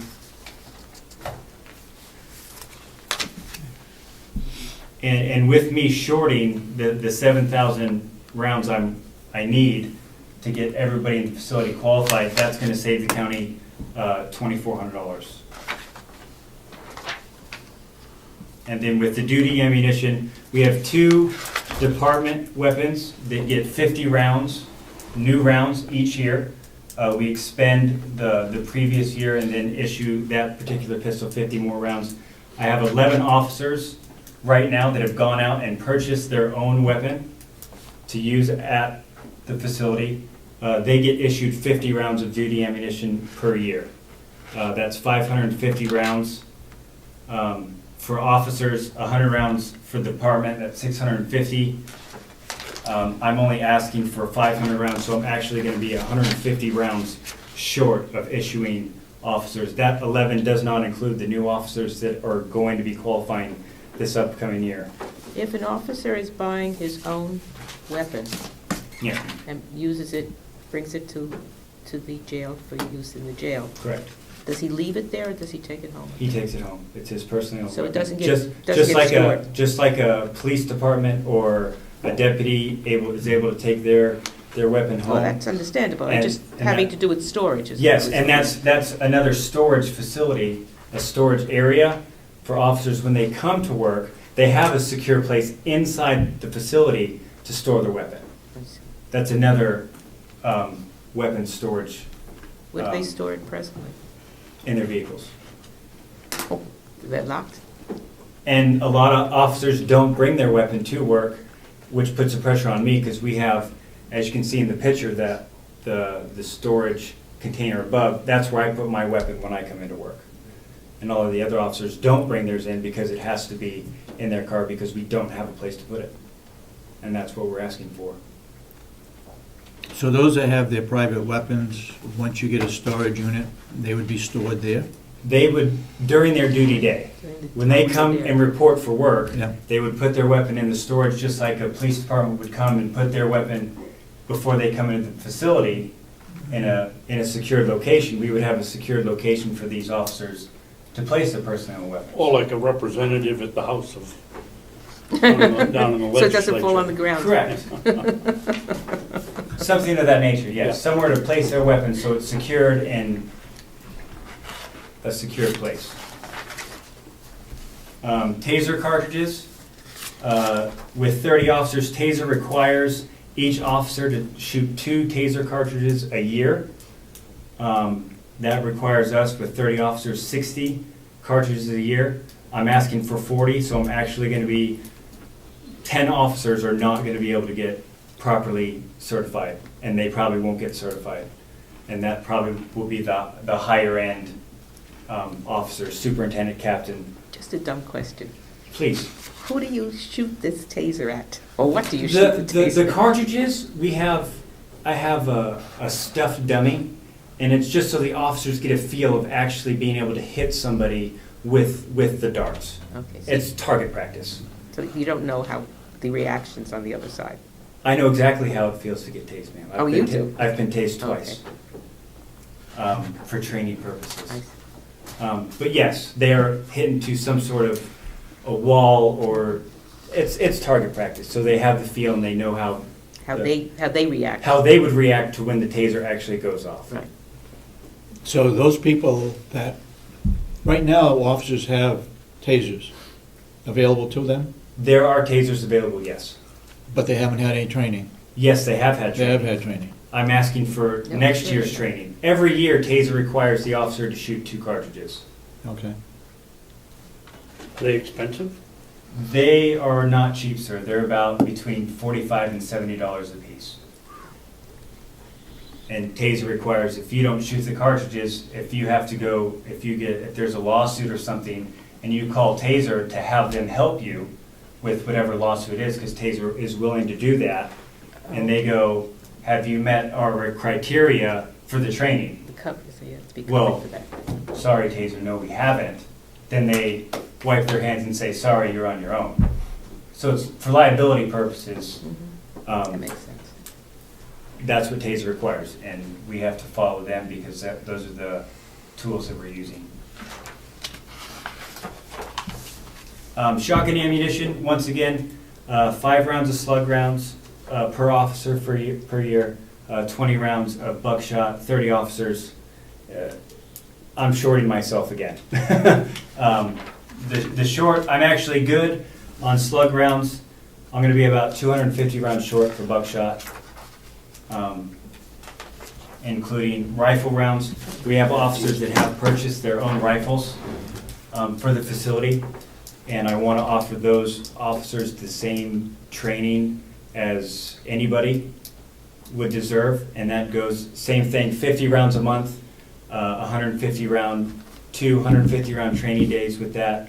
It's going to come out to the same numbers as the pistol, 900 rounds per year for officer. We're only doing 4 officers because we don't have the officers that are willing to go out and spend that $1,000 for that rifle, that patrol rifle to bring to work. We have about 4 now that are doing it, and I want to get them trained and spun up. These weapons that we either have or we're getting, are they all uniform, all the same? Yes, they will be all the same. So they're gonna take the same ammunition? They will take the same ammunition, correct. It's going to be 5.56, also 2.23, depending on where we get it. It'll be a 5.56 round. Go ahead. Question? If the delegation doesn't fund this request of yours, is there a place for the officers to go to get this full training somewhere in the state? And if so, how much does that cost? Yes, you can go. I've been trained at the 6 Hour Academy as an instructor there. My 5-day class was $1,200. Well, is that? And that does not include ammunition, sir. That, you said as an instructor, if you were just gonna go to be the CO in the building without doing the instructing, would it still be $1,200? It would not be $1,200, but with ammunition included, it would be close to $1,500 for a 3-day class and ammunition, because ammunition is separate at the academy. It would be a lot cheaper to have me train our staff in it. But if we do not get the funding, we will not have that tool, plain and simple. And so if you don't get the funding, which it makes sense to me that if you can save that much money by having you do it, it's cost effective to have you do it. If you don't do it, what happens to these gentlemen working over there? They just don't get any training? On that particular tool, correct. Is that wise? That's not wise to me. We're not shorting police officers, sheriff's department, and the tools that they have on their belt. I see no reason for us in the same career field, almost. I'm not saying we're out doing all that, but we're still in the law enforcement career field. We're still on the road doing home checks, duties like that. So we're going to these citizens' houses and we don't know what we're going to expect. So no, sir, I don't think it's wise to cut the program. So total savings with the ammunition that I'm shorting and taser cartridges is close to $5,000. It's going to be $4,915, roughly, give or take. And the annual items that I'll be asking for, obviously ammunition, targets, weapons cleaning supplies. I'll be asking for 2 more Springfield XDs next year. But I won't be asking for shotguns next year. I'll be asking for 2 patrol rifles next year. One-time buy items, the 2 shotguns that I'm asking for this year, the weapons and ammunition storage vault, 3 cruiser weapons racks, so we can actually mount our long weapons, shotguns, patrol rifles in the cruisers properly, so they're not bouncing around inside the car and all that. And the individual storage lockers for the officers, their pistols, what we talked about inside the secure facility, so they have somewhere to secure all that stuff. Also, one time buy, I want to get 10 fully equipped transport belts for officers that do not have their own personal weapon and duty belt. We'll have 10 set up where they can come in and put on a belt and go do the transport with the county weapon if need be. You need 10? We have 30 officers inside the facility. But would 10 be going out at any one time? No, Together? but with the different size of officers we have, I see what you to put it lightly, Okay. having 10 different sizes, I'll I say get that. you. Okay. 10 different things that they can put on their belt, because not everybody's going to be baton certified, OC certified, things of that nature. Does that? Yeah, I see. Asking for 10, we require 30. I would love to have 30, but that's another $6,000 to get those fully equipped belts. 5 nylon belly belts and 5 sets of shackles. We have 2 sets of shackles now inside the facility. One are for very obese people, and then one are for very tiny people. I want to expand on that and just have a couple more sets, because if we do have to evacuate our high-risk inmates, we have 2 sets, and at times we have more than 2 people in high-risk situations that need to be transported out. Safety precautions, we need more belts and shackles. Also, one-time buys, I would like 4 more first aid trauma kits for the vehicles and for able to respond in an emergency, because medical staff doesn't always get to respond directly to an incident inside the facility because it's not safe for them to be in there. But having officers with the equipment that they can grab, they're trained to deal with that certain situation, and we're going to have. The question on that. Please. We have a medical facility within the complex. Correct. Within the jail. Yes. They can't handle that? They Or can is this handle it on after the off scene duty? is, when they're off duty, and also once the scene is safe, yes, they can go in. But if the scene is not safe, say there's an altercation going on inside the block, we're not going to send an untrained medical personnel into that block just to patch someone up. And we've got officers in there that have trained in first aid and CPR. They can throw the needed bandage on it until obviously proper medical care can be administered. Also, 5 sets of hearing protection. I would like to get electronic hearing protection for the range for officers instead of the disposable ones, because we'll have to get that every year. If I get good electronic ones, we can use those year in and year out. Eye protection, eye protection also is very critical at the range for different things flying in the air. Just like to add to what I have now. Padded floor mats for training purposes, red man suit, training pistols, and training handcuffs. Those are kind of all bulked into one. The training mats, did you have something? Training handcuffs. Okay. Why not use regular handcuffs? And that's possible. Why do we could need do that. training handcuffs? Training handcuffs, What is the difference? there's a piece on it that it's hard to explain. Instead of putting a handcuff key in it, there's already a handcuff in place. So it's easier to take on and off, and you're not breaking handcuffs. Because sometimes handcuffs, when they're worn and they're used quite often, especially in a training atmosphere. When you're handcuffing somebody 20, 30 times in a day, you could break a handcuff key inside the handcuff, which renders that handcuff unuseful, and we have to buy a new one. So having the training handcuffs there puts less wear and tear on our day-to-day handcuffs and handcuffs. How many of those are you talking about? 2 or 3. Okay. Not very many at all. Just enough to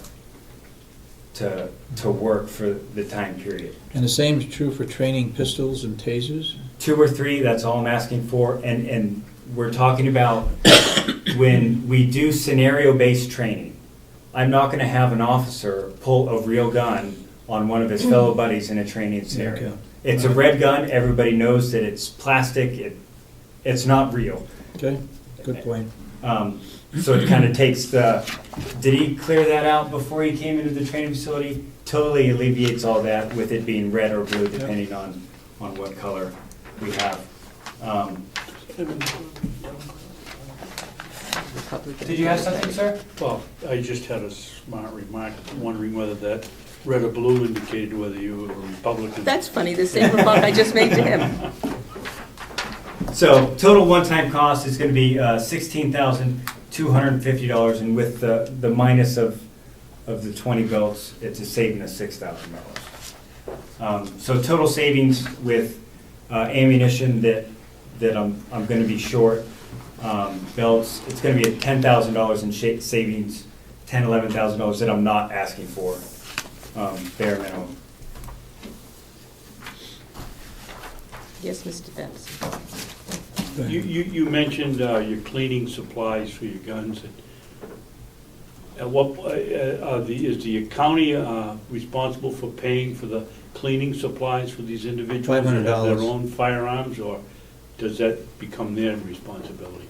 I believe it's their responsibility, and I believe it's the county responsibility. You've got officers going out spending, like we said, between $500 and $800 on a pistol.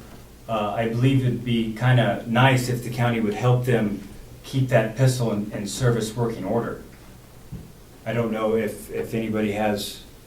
Well, it seems to me if they're expending their own money and they're using it for county purposes, then the least that they could do. And I felt the same way. At least the county could do would help them keep that pistol or rifle or shotgun, whatever they have that they bought for the county, that the county would help them keep that in working order. Does that answer your question, sir? Yes, it does, thank you. My feeling, ideally, officers shouldn't have to purchase their own weapons. Yeah, that's a They different should be issue. county-owned. Right. I feel that way about a lot of things on the county complex, that if it's gonna be used here, then it ought to be paid by county and not paid by individuals. And I hope someday that we get to that point yeah. that we're able to do that. Obviously, funds are tight and we can't, and we're just trying to make the best of a short situation. So, Question, Mr. right now, where the cost for new equipment, ammunition and weapons is $16,250. That's for the new equipment is going to be $16,250. With the ammunition, $6,000 extra More. a year. That's going to be annually.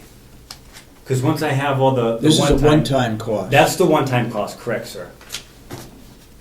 And then it's gonna be $5,000, $6,000 annually for ammunition and Upkeep. cleaning supplies and whatever. Correct, sir. Go ahead, Mr. Bass. Along with Chairman Sorensen's remark about the county owning your own equipment, what assurance do you have that if each one of you gentlemen buy your own firearms, that they're all gonna be the same, that you aren't buying, then you have to go out and chase 15 different types of ammunition? The ammunition is all going to be the same. I require a 9mm, 9mm, 9x19, whatever you want to call it, ammunition. That is the only pistol ammunition that the officers can carry on duty. The make and model of their pistol, I'm a big believer that it's up to the personal officer on what weapon he wants to carry. So the ammo is gonna fit The ammo is anyone going with to a gun, fit, so sir. we're not buying a variety No, of sir. stuff? I made it very clear at the beginning when we talked about this a few years ago that I wanted one type of ammunition. So we don't have to buy 3-4 different types a year. Thank you. Do you know if the sheriff's department uses the same type of ammunition? The sheriff's department uses 2 or 3 different types between the courthouse and the sheriff's department. I know the courthouse officers were able to use a few different types of ammunition. I know the sheriff's department uses a 357 SIG standard ammunition, and I am also aware that they're able to purchase any kind of caliber that they are. Well, I don't know the perfect details about it, but I know that they have one standard and then they have a few different types that they can carry.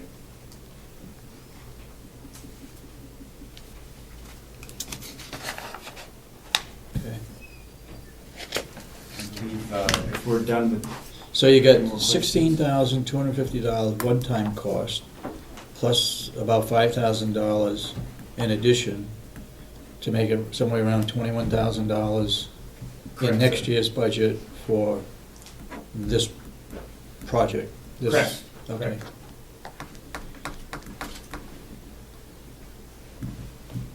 Okay. Brown has a question. Yes, Mr. Brown? I think I have a problem with providing county property for personal use. And I don't think Well- that's an area that you really want to get into.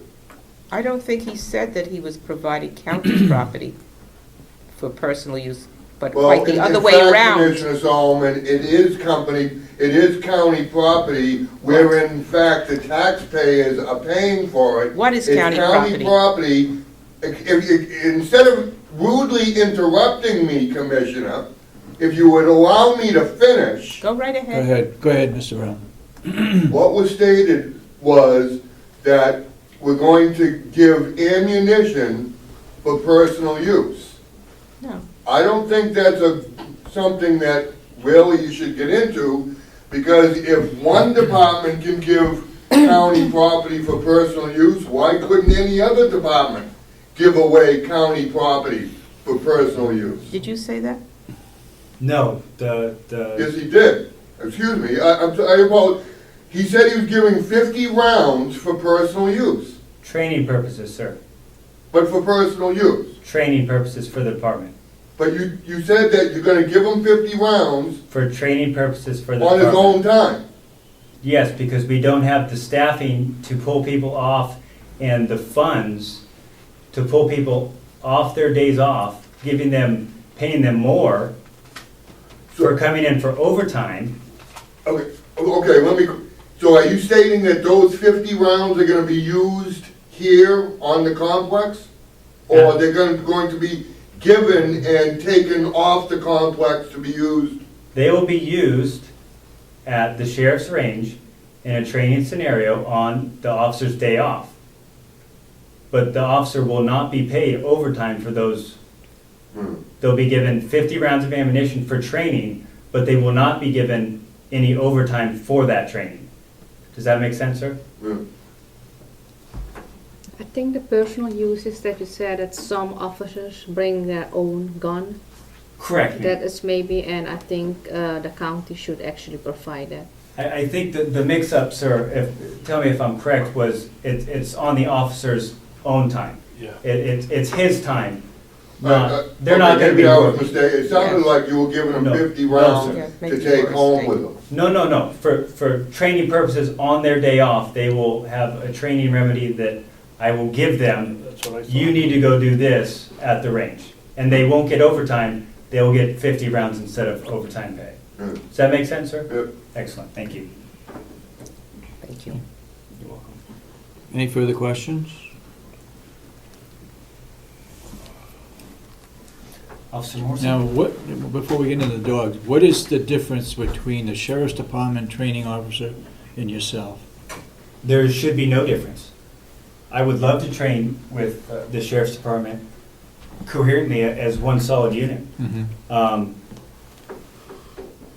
That Yeah, I understand. that's where it is. We're kind of new at the game.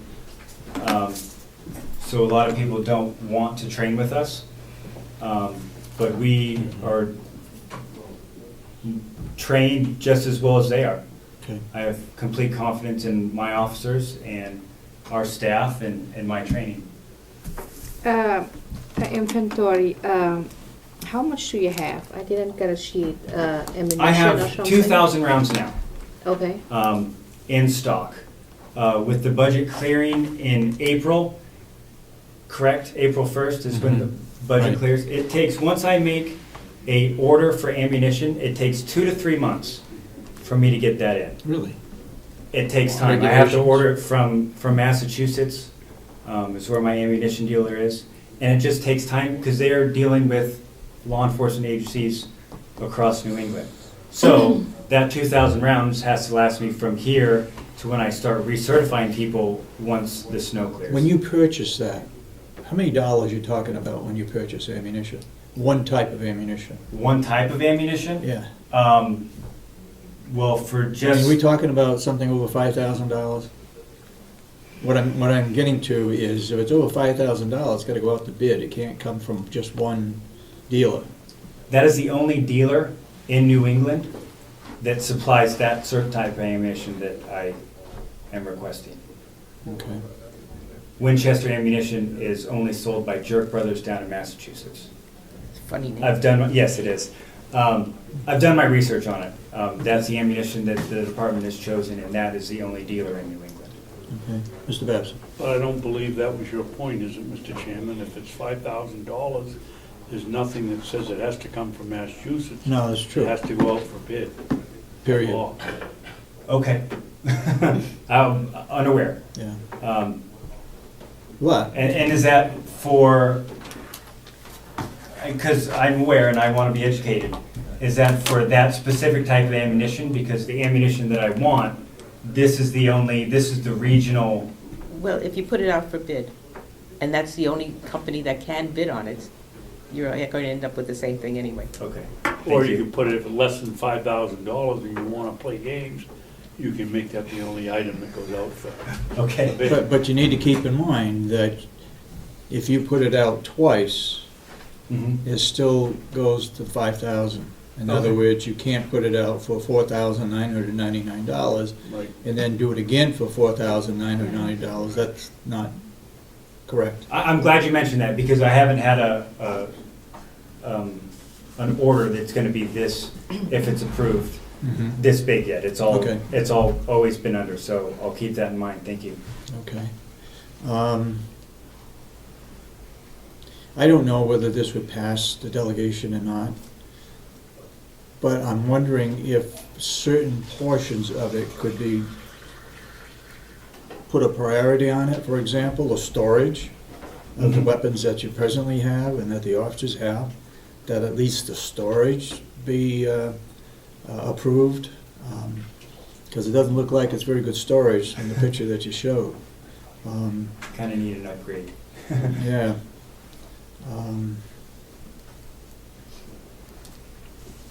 I don't know, we can put it in and we see what happens. Excellent, thank you. But I definitely, and it's Priorities a on it. one-time expense, I think. And the storage, did you say it was 5,000 or 2,000? I found them that I can get what I need for $2,000, which is Adequate Three. storage, adequate storage, very adequate, okay. but 10 times better than what we have now, and will last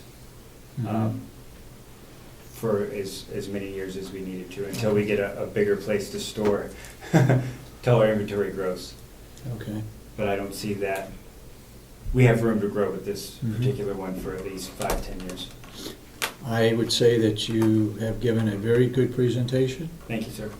You're pretty experienced in working with this type of system. So you presented it well, you did a good job. And thank you very much for doing that. Oh, I appreciate it. Thank Now you. we'll go to the dog officer. I'm Officer Morrison. I work over at the jail. I'll pass these down. I got one for everybody. Did you get only one of this here? Did Yeah. you have one? Oh, Yeah, the other one. Because Did I you- didn't oh, have- okay. That's Did you okay. need another one? The other commissioner.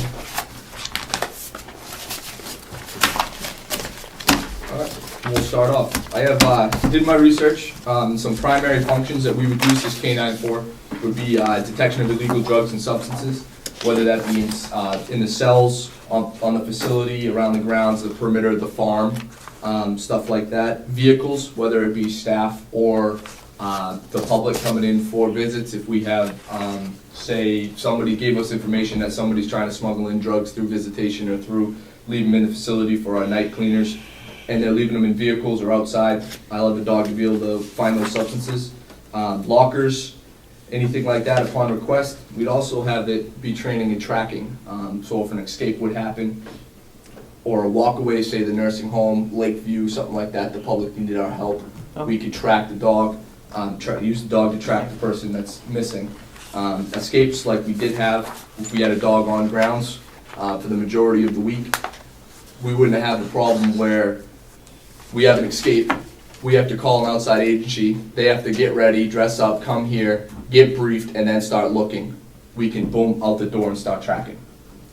Allow for hopefully a quicker apprehension of the person who's escaped, which will leave the public safer. Along those same lines, how many other units in Carroll County have a dog capability? Right now you have 4, and I believe the sheriff's department dog is retiring. Whether they're bringing in a new canine or not is gonna be up to the new sheriff, but their dog is retiring. The canines now that are in the county is Ospey, Freedom, Wolfboro, and Moultonboro. Ospey, Freedom. Moultonboro and Wolfboro. They all train together 1 day a week in the county. Right, they come here. They yeah. come here and they Use train. Old jail. I thought nursing home. actually thought I asked that question of the sheriff representative here the other day, and he said that that dog is still workable. Is still workable?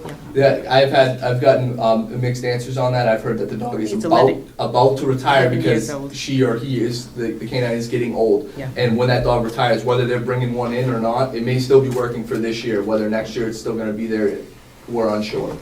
Now, if they do have one, my understanding is we won't need one at the jail. You still, why wouldn't you need one? You can have one at the jail, be on the ground, instead of calling in an officer that's making $4 or $5 more an hour to do a search of the facility, possibly at overtime cost, that they're doing a search of the facility. We would have our own canine there available for use. Okay. All right, go ahead. Would that mean the dog has to be there all the time? No, the dog would be there. Say your schedule is 5 days a week, Monday through Friday, where most of the inmate movement is. The dog would be there. Then the dog would go home with the officer, just like the police department. So the dog wouldn't be housed at the facility 24 hours, 7 days a week, all year long. Also, primary functions, at-home confinement or pretrial release. If the court approves us to check pretrial release, we'd be willing to do that. At-home confinement is people out on the bracelet that are at home. Ourselves, we do our own searches of their homes, places of where they are at and stuff like that. We could bring our canine there to search their area to make sure they're not using any illegal substances or anything of that nature. Do you do that periodically, or? It's a random search of these guys' homes that are out on the bracelet. Also, perimeter checks and perimeter security.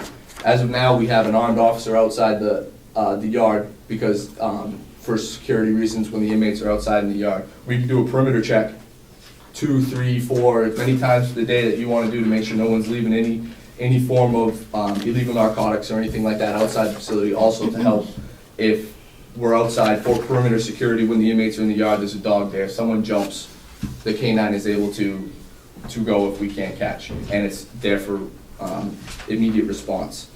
It's also detection of suspects. Say you have an escape and they get into the old nursing home, for an example. There's plenty of places to hide in there. The dog is going to be more accurate and find an individual or human faster than it would take multiple officers to do. It's also safer. Handler and officer protection, obviously, and evidence recovery.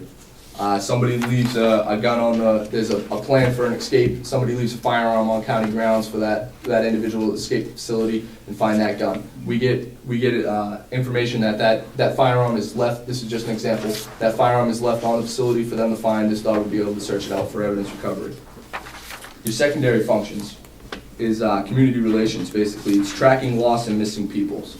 That would be like nursing home, hospital walkaways, children walking in the woods in the county. We get a lot of vacationers, people are up here camping. Happened in Farmington this year, Farmington, New Hampshire. They were out camping, kid went missing for hours, canines found them.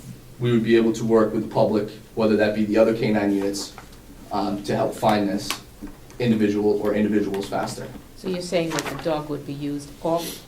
Off county grounds is as Right. needed for help. Okay, they would be called for. They would be called, it would be another asset to the whole county, not just the facility. The canine demonstrations, if you wanted us to, we can go to school and introduce and be more public and to the community to show who we are, what we do, how this county is approving. We can also assist and help surrounding agencies upon request, whether that be a school. Say a school wants us to do a narcotic search of their lockers or walk down the hallway looking for these drugs. Happened in my high school, it happens all the time. We'd be willing to do that if there wasn't a police agency available. We could help out police agencies if they, upon their request, if they need help. Say all their canines are tied up and they need another one, we'd be available. And then other correctional facilities. How many other correctional facilities have a dog unit? In the state of New Hampshire? Yeah, None. no, okay. All right, let them first. We would be the first one and willing to help out state prison.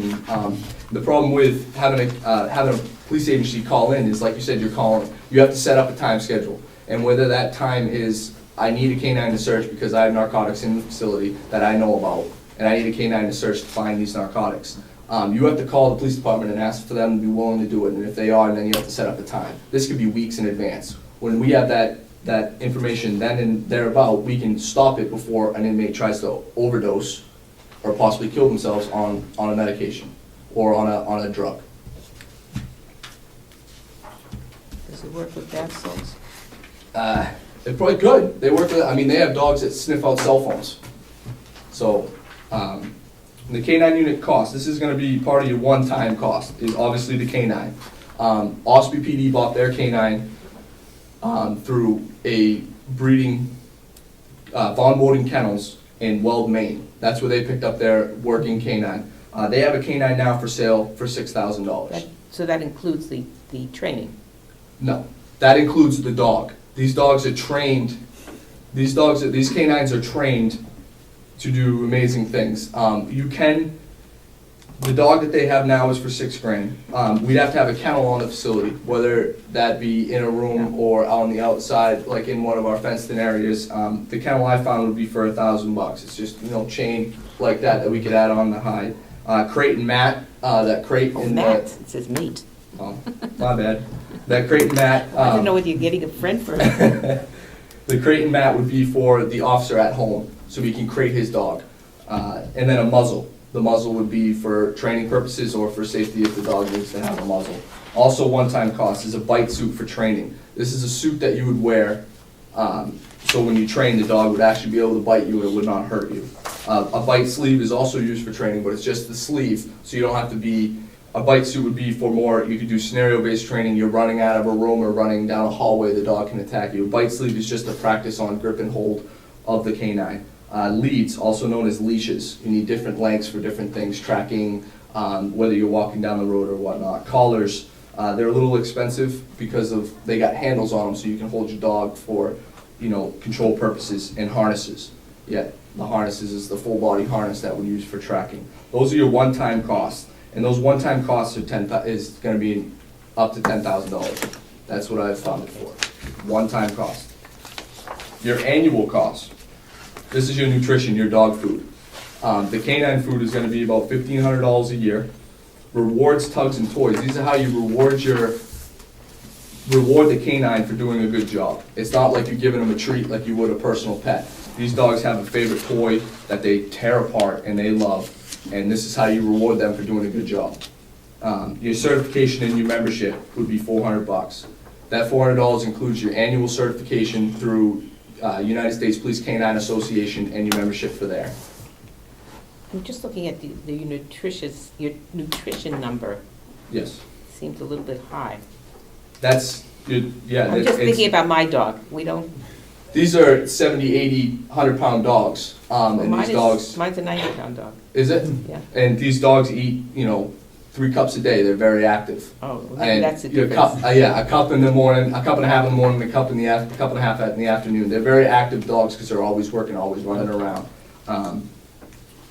These certification and memberships. Veterinary care. Through Kindness Animal Hospital, located at the end of 171 down here, they provide free veterinary care for working canines with the exception of major treatments. The dog needs a major surgery, then it would have that cost. With an annual medication cost, like I said, they provide medication at cost too. For a healthy working canine, all you would need is your heartworm and flea and tick medication. That comes out to be $120 a year, and grooming at $180 a year. And on the next page is a letter from the Kindness Animal Hospital stating that they provide free care and medication at cost for working dogs, and they've provided it for other county canines also. All kinds of working dogs? All kinds of working dogs. Oh, mine's a working dog. It works. No, he is. He's a working dog. He's a therapy dog. Good. Oh, excellent. Talk to him and he could possibly help you out there. And then my last page is I have a comparison of what a deputy sheriff makes and what we make. A correctional officer starting certified and off probation makes $14.25 an hour. Starting for a deputy sheriff off probation and certified is $19.33. Their overtime cost for our starting officer is $21.37. This doesn't have anything to do with the dogs, though, right? What I'm trying to prove to you right now is that the deputy of having a canine to help out the county, it's going to save you roughly $8,713 a year, I see. because it's cheaper for us to have a canine because of what you pay for possibly overtime charges if escape happens, and for hourly wages for us to have a canine. Okay, I got That you. was just a comparison of what outside makes. I don't know what other agencies make, but it was the easiest one I could use. Okay.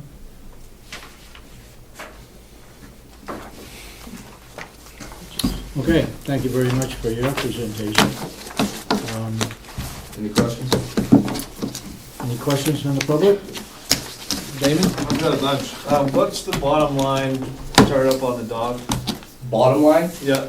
I have $10,000 startup cost. That doesn't include your nutrition and stuff for the year, your dog food for the year. It'd be about, what was it, 12,000, sorry, roughly, When for the whole year. Does it include the dog? It includes the dog. the dog comes from a kennel Yes. that has trained the dog to do these procedures. The majority of the training. It's That's not, right. What about the officer training to work with the you're dog? mixing, exactly, great question. It's gonna take a few weeks to get to know your dog, how your dog acts and reacts like that, but after that, the dog, as long as you know and you get your certification through United States Police Canine Association, you will be able to use that canine. Like I said, it's gonna take a few weeks Yeah. to get to know, You have you to gotta know get your dog, your dog's gonna know you, you gotta build that relationship, it's just like a human. But after that, it's gonna be the best partner you've ever had. Oh, yeah. Anybody got any other? Yes, Damon? So, I want to understand the weapons request a little better. So there are 2 shotguns? We currently have 2 shotguns, yes. Oh, we have 2 shotguns. Are we requesting more? I'm requesting 2 more shotguns. 2 more shotguns, no pistols? I'm also requesting 2 more pistols in addition to the 2 that we have. Okay. And so on a daily basis, you have 1 and 2 officers in the facility. Correct. So some people would, if there was a major problem, they'd have to run in their car, grab their weapon, and come back out again. They would have to go, if there was a problem outside the secure perimeter of the facility, so outside the facility, yes, officers would have to respond out to where the bad people are at to get the required gear that they need.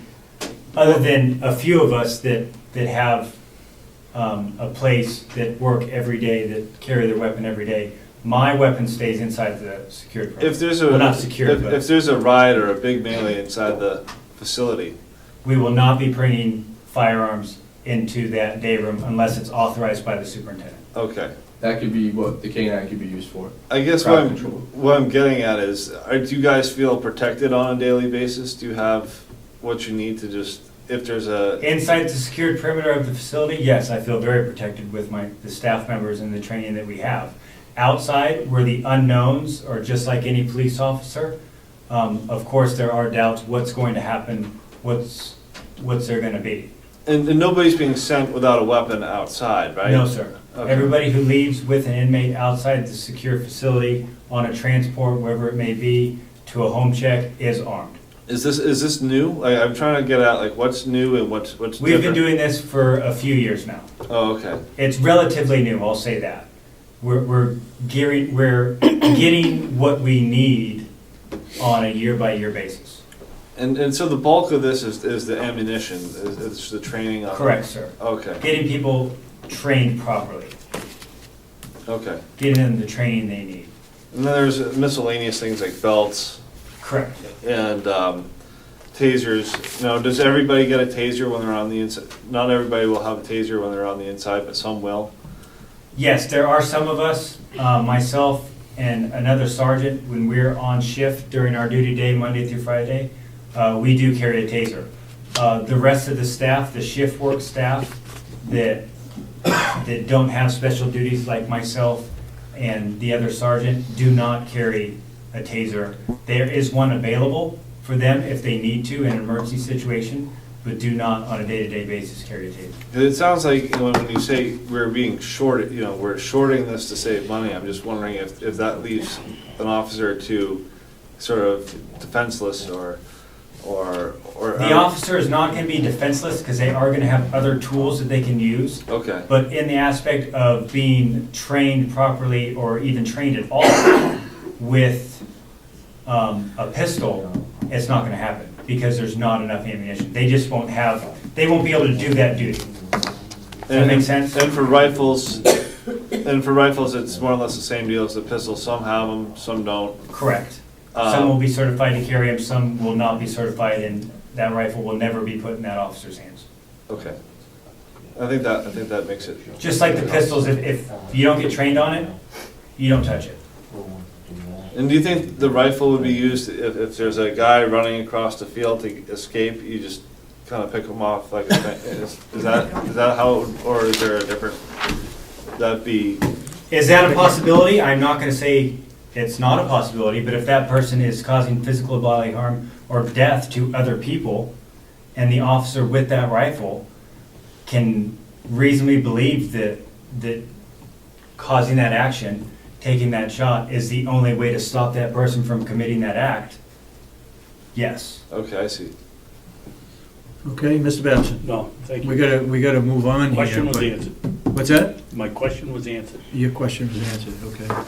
Anything else you wanted to tell, Mr. Brown? I just like, I know it was brought up, but I just would like clarification from what was stated last week, that the sheriff's department said that if they have a dog, that the jail wouldn't, and so, I mean, if we're gonna start looking for multiple dogs there, I would like clarification. Yep, that's what was said last week, was if the sheriff's department did have one, then the jail wouldn't have one. And the sheriff's department did say that they plan to keep their dog. Yeah, but it's up to the new sheriff, and he wasn't here. Right, but that's why I'm asking for clarification. That's what I understood last week. Thank you. Okay. All right. Thank you both for your presentations, and Thank you both, it was a good we'll presentation. see how it goes. Thank you. All right?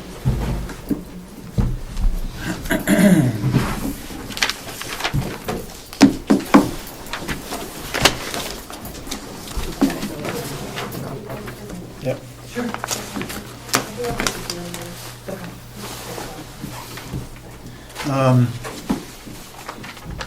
Mr. Dewhurst, do you have anything for the public? No, non-public. Anybody got any input for general input? Go ahead.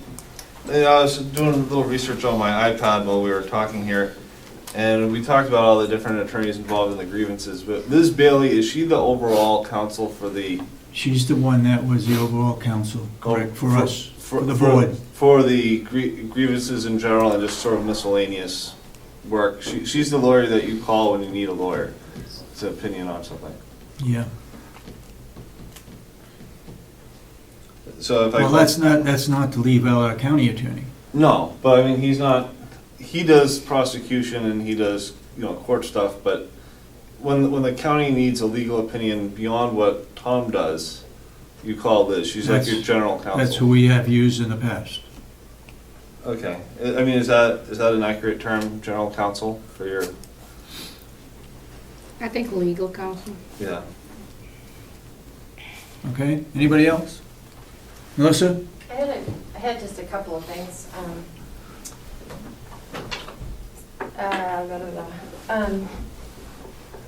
We heard that one of the laundry staff perhaps dropped their health insurance because they couldn't afford it.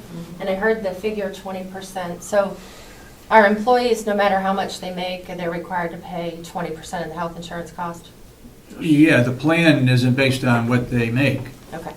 So if they made $100,000 a year and they had a $20,000 plan, they would pay the $2,000 a year. Yep. If they made $12,000 a year, they would still have to pay the $2,000 a year. Yep. Okay, I just wanted that for clarification.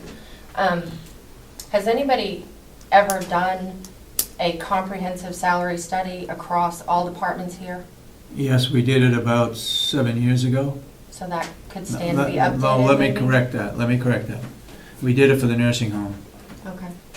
Um, Just keep hearing the different departments coming in saying we're way below, we've been way below for a long time, and there's, this one, that one, this one, and there seems to be no Mhm. standard. So I was wondering if that had ever been done. Go ahead. It's been much more recent than that, David. Mr. Chairman, you passed it out in one of these delegation meetings. With the jail. With the jail, Yeah, we just did it with the jail. The county attorney, we've done quite a few of them. I mean, it may not have been all at one time, but Right. over the last, I would guess the last 3 or 4 years, the delegation has had some comparison of the jail, the nursing home, and I guess that would be it. And I guess that's what I meant by that there's never been one complete, one done that's regularly updated. It's just been When questions come up. by about- departments when Yeah. questions happen or department heads come and ask for. For example, raises. right now, we asked Jason to come back because if the raises go, well, the raises have been approved already. If a correctional officer is making more than a sergeant, then we get a problem. So he's looking at that. That's base rate. Now we're not talking about weekend differentials or nighttime differentials. Okay. Another personnel type thing, the county personnel policy, I think it's HR 609, I'm not sure if those numbers are the policy number at the bottom of them.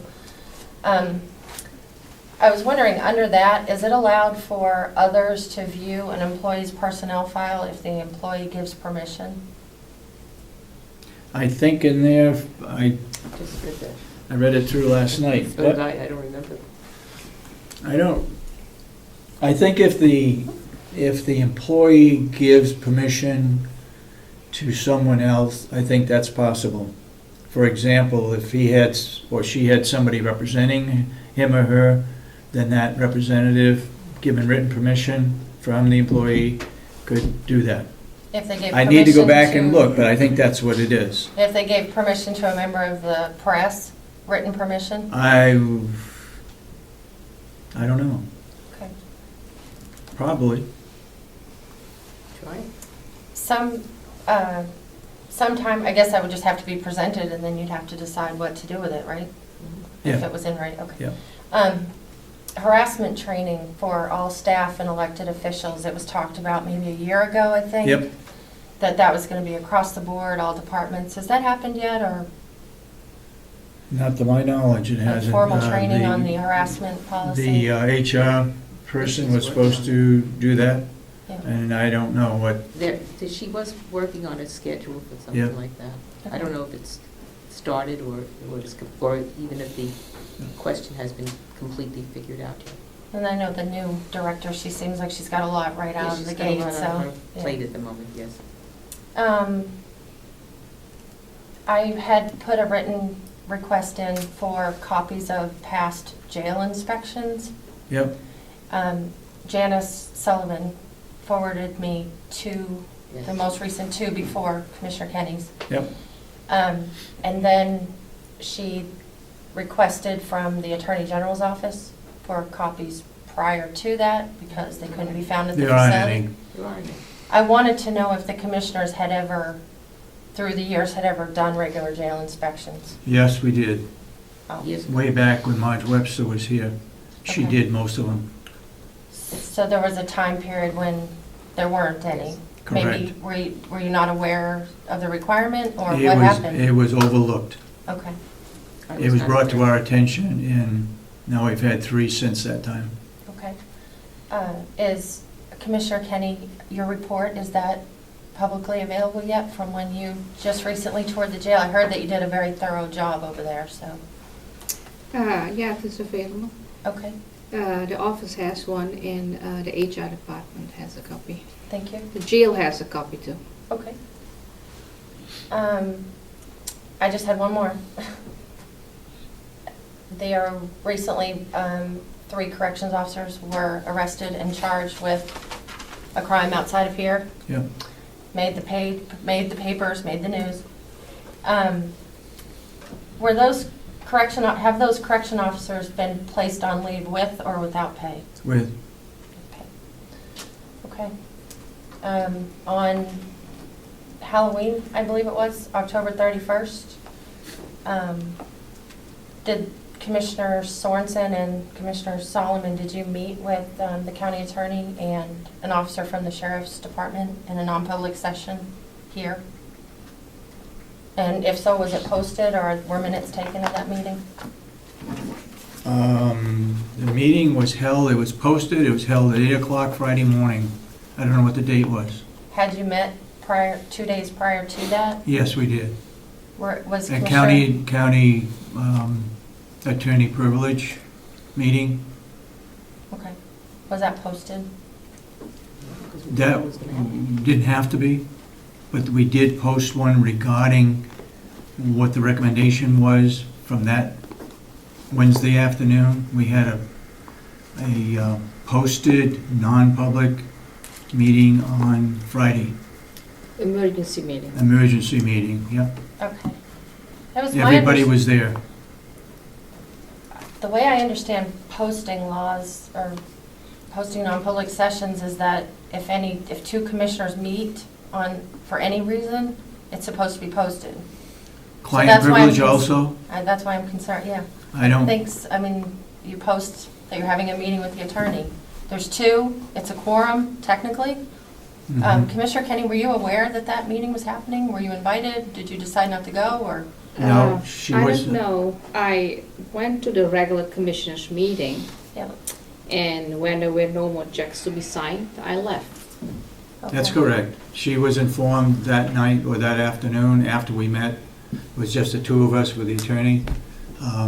I called her, left a message on their answering machine, and then I guess it was Thursday, we posted the meeting.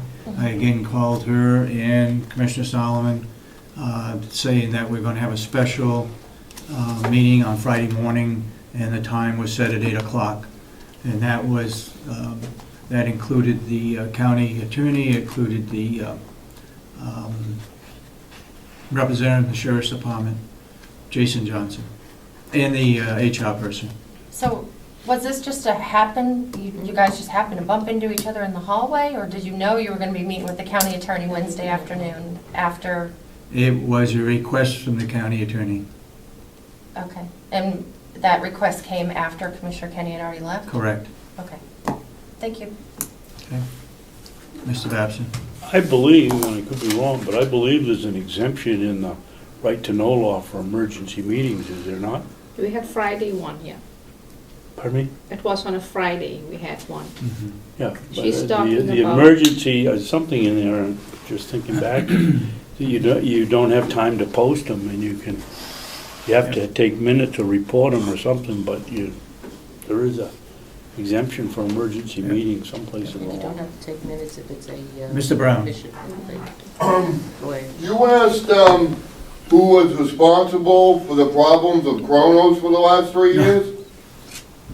It's I the think we- commissioners who are responsible. Okay, the buck stops here. Right. Okay. I mean, you're supposed, in charge of, so when you ask who's responsible, it's the commissioner. I'm trying to find out who's responsible prior to us. Well, but it still comes back to the commissioners who's Okay, responsible. yep. And then the other thing I had is, it was brought up that the server needs to be replaced at the nursing home. Under the IT contract, replacement parts are supposed to be included. Are they replacing parts or the total unit? This is a unit. It's replacing the part, isn't it? It's a what's the definition of replacement parts? Pieces of items that are within a unit? And whose definition is that? I guess that one was mine. All right? I guess that one was mine, if we're talking about pots. I would think that the county attorney should give an opinion on what is stated in that contract. Okay. I don't think he read the contract. He need to read the contract first before he can give an opinion. Well, right, that's what I'm asking. I'd be asking the county attorney to take a look at that IT contract and make a determination as to what's in the contract. Okay. Anybody else, public input? Was that issue from the Halloween meeting resolved? Is that something the result? It's ongoing. It's ongoing. Yep. What did you say? I didn't get your... The issue from the Halloween meeting, has it been resolved? Halloween meeting? The one on the Friday? Friday morning. No, it's continuing. Okay, we'll go out of, The emergency meeting. go out of public and go into non-public for the county attorney and also for personnel reasons. Personnel? Is he going And- for personnel? I don't know. We need to talk about personnel. Is the county attorney, is that personnel The county attorney, or just county? what is the non-public?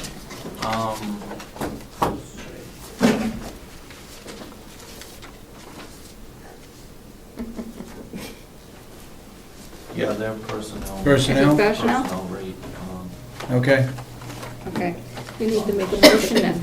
I'll make a motion that we go into non-public for personnel and with the county attorney. Second. Roll call? Commissioner Kenny, yes. Commissioner Solomon? Yes. Commissioner Sorensen? Yes.